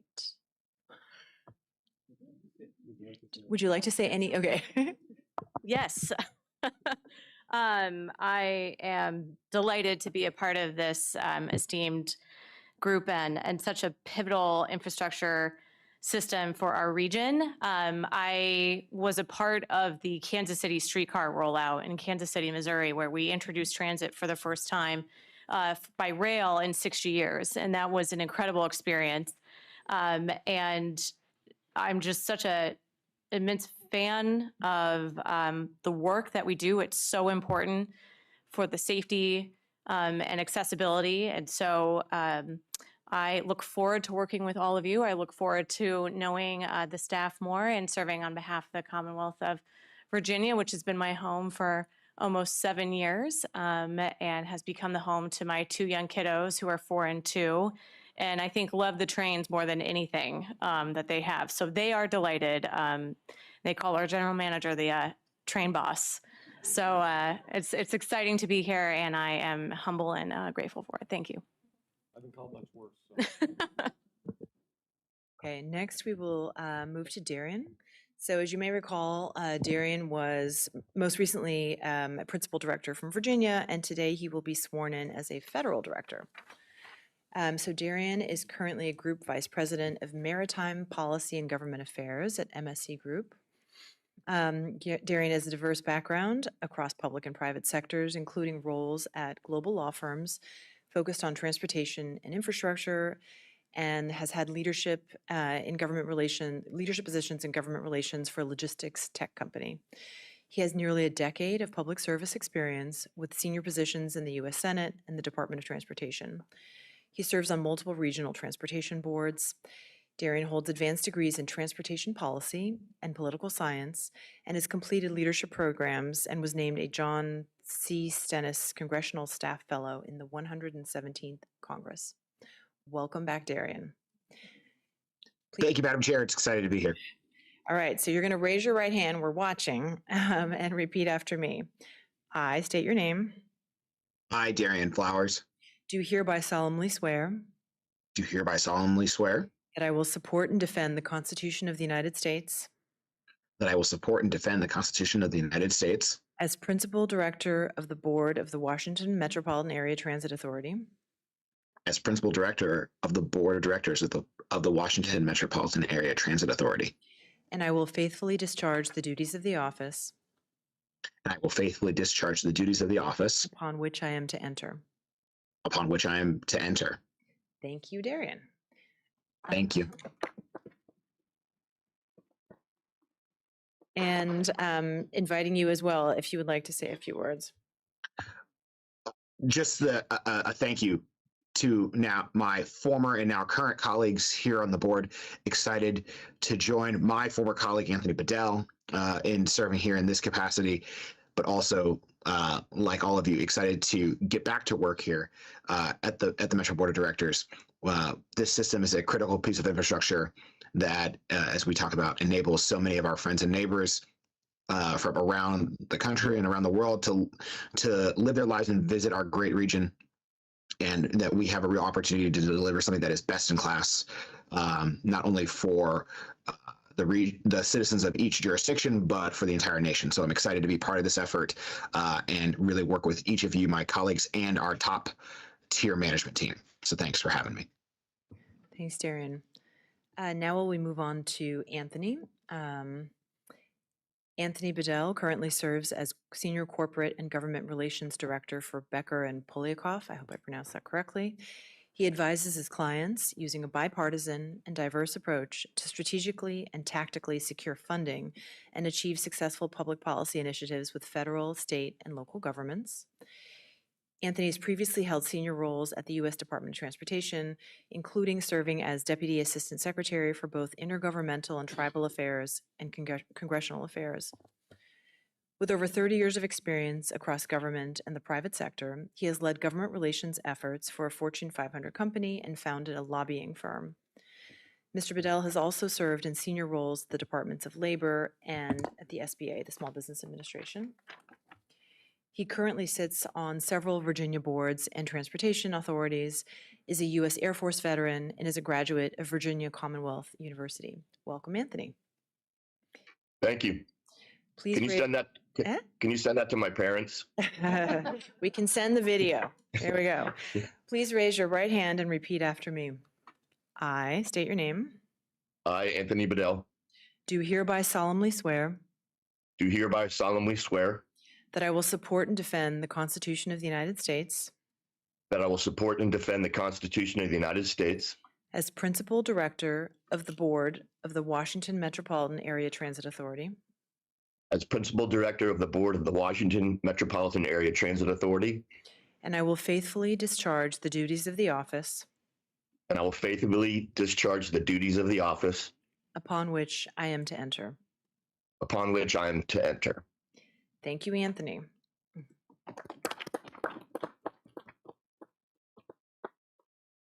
And inviting you as well to say a few words.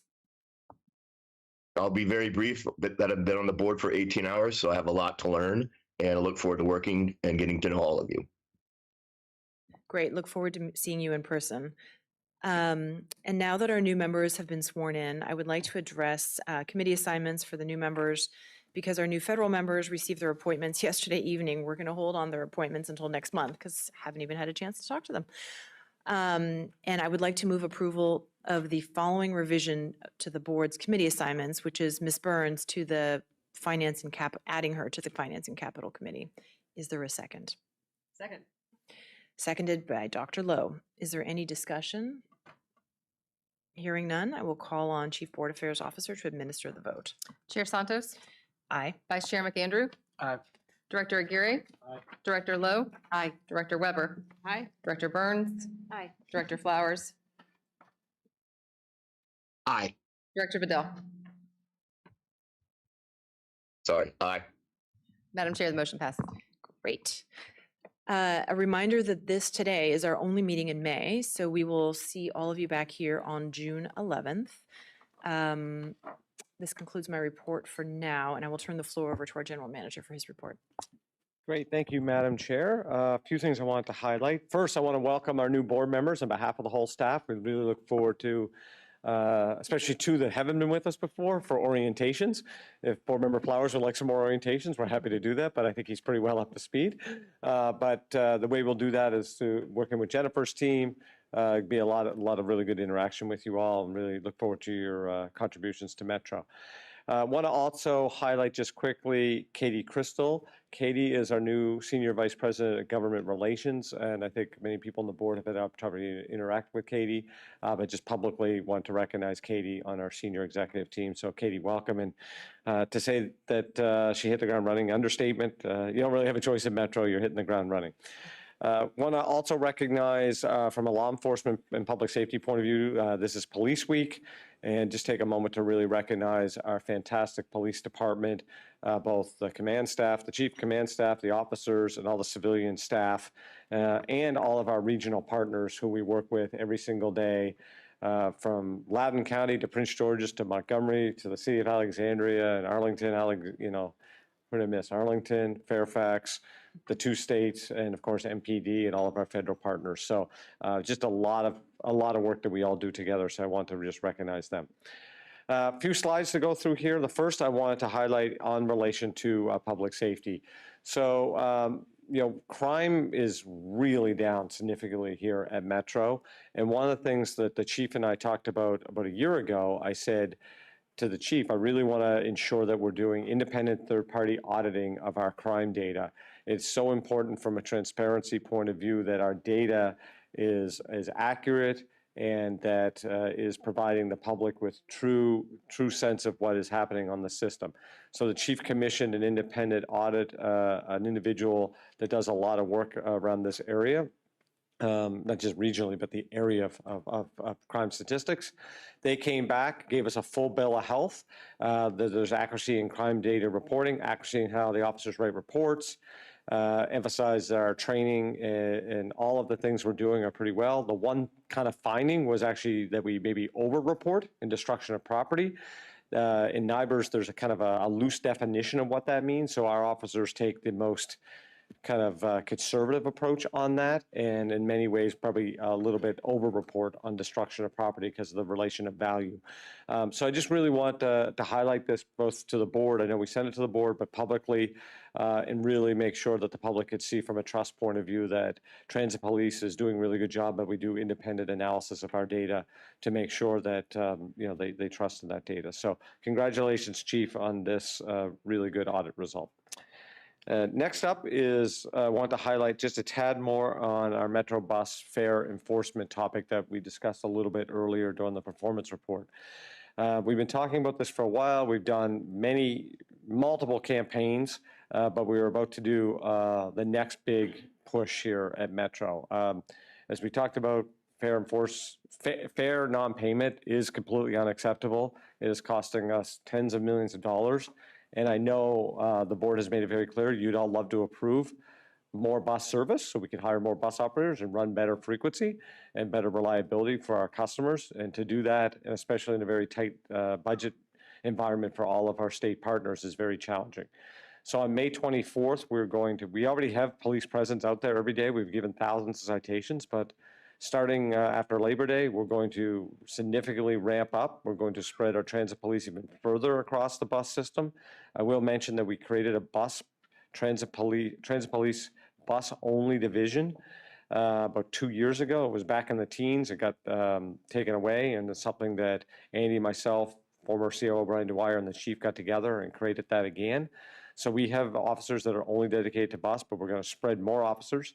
The second thing is, all of the management team is going out for over the course of a couple of weeks to really blitz the system, show our frontline team that we have their back and that we're out there with them, and to remind customers that the expectation is that you will pay your fare.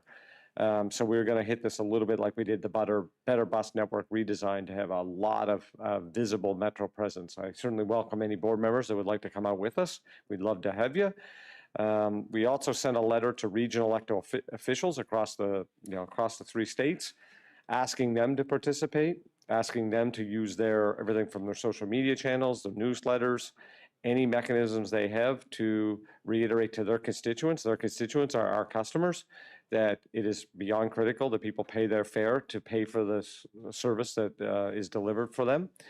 And also asking back to, I think Board Member McAndrew has been probably the most vocal on this topic, is to have a true regional conversation about fare alignment and the challenges with some operators going fare free at the same locations that we are charging fare, and us saying that we're very welcome to work on that. So I want to thank the chair for co-signing that letter. And again, we stand ready to work with any regional partner on this topic.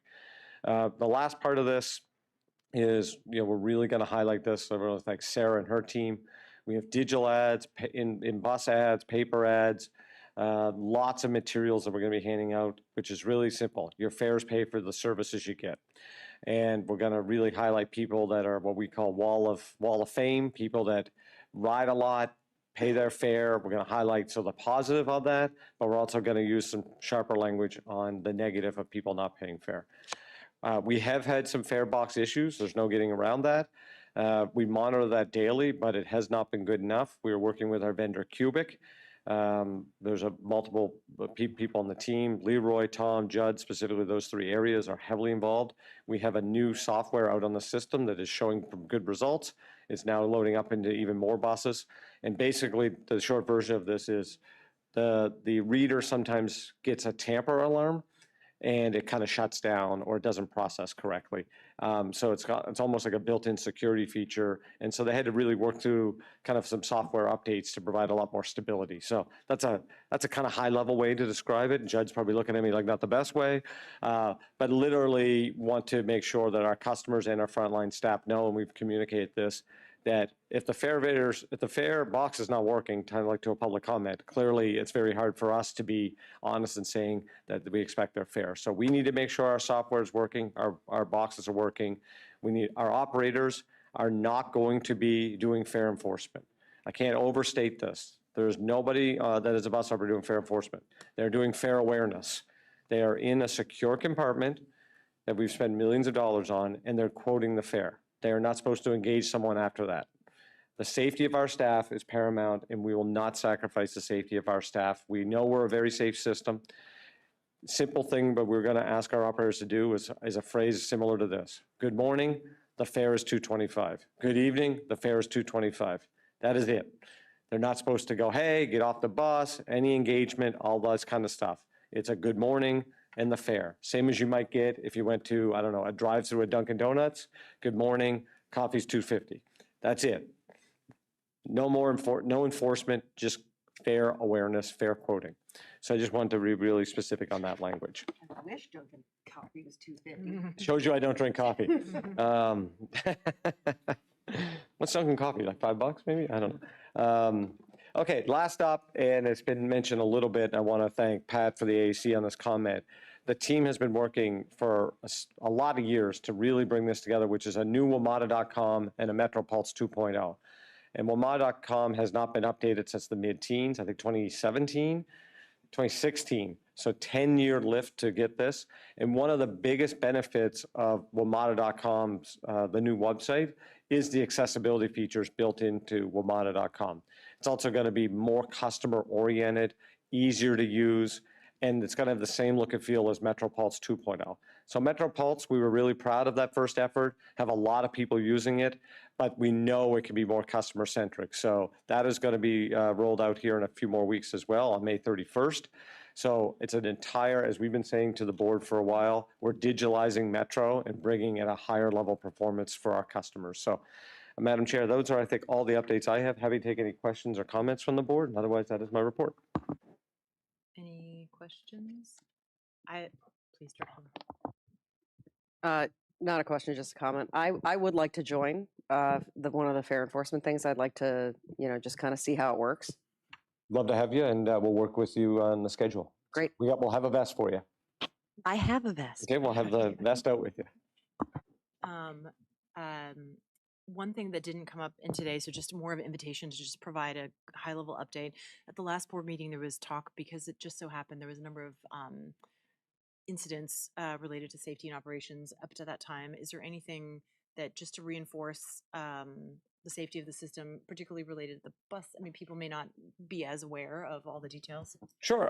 Well, on the rail incident that we had a couple weeks ago, nothing really else to update there. NTSB is in charge of that investigation. Jamie and his team are lead. They're working very closely with them.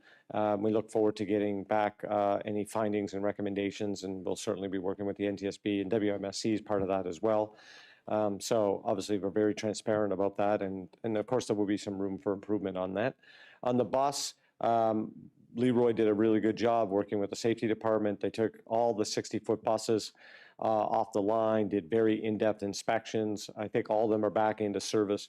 There's 22 back in service, and a few are still working through some maintenance issues. We know preliminarily we brought a forensic expert in to go through it. All the reports I've seen suggest no connection at all to the hybrid battery system at all. But one thing that I think it will highlight is we've talked to the board before about how we're trying to get into conditions-based maintenance using real-time data for prediction modeling. I think this triggering incident is going to show that we're going down the right path on telematics and digitalization.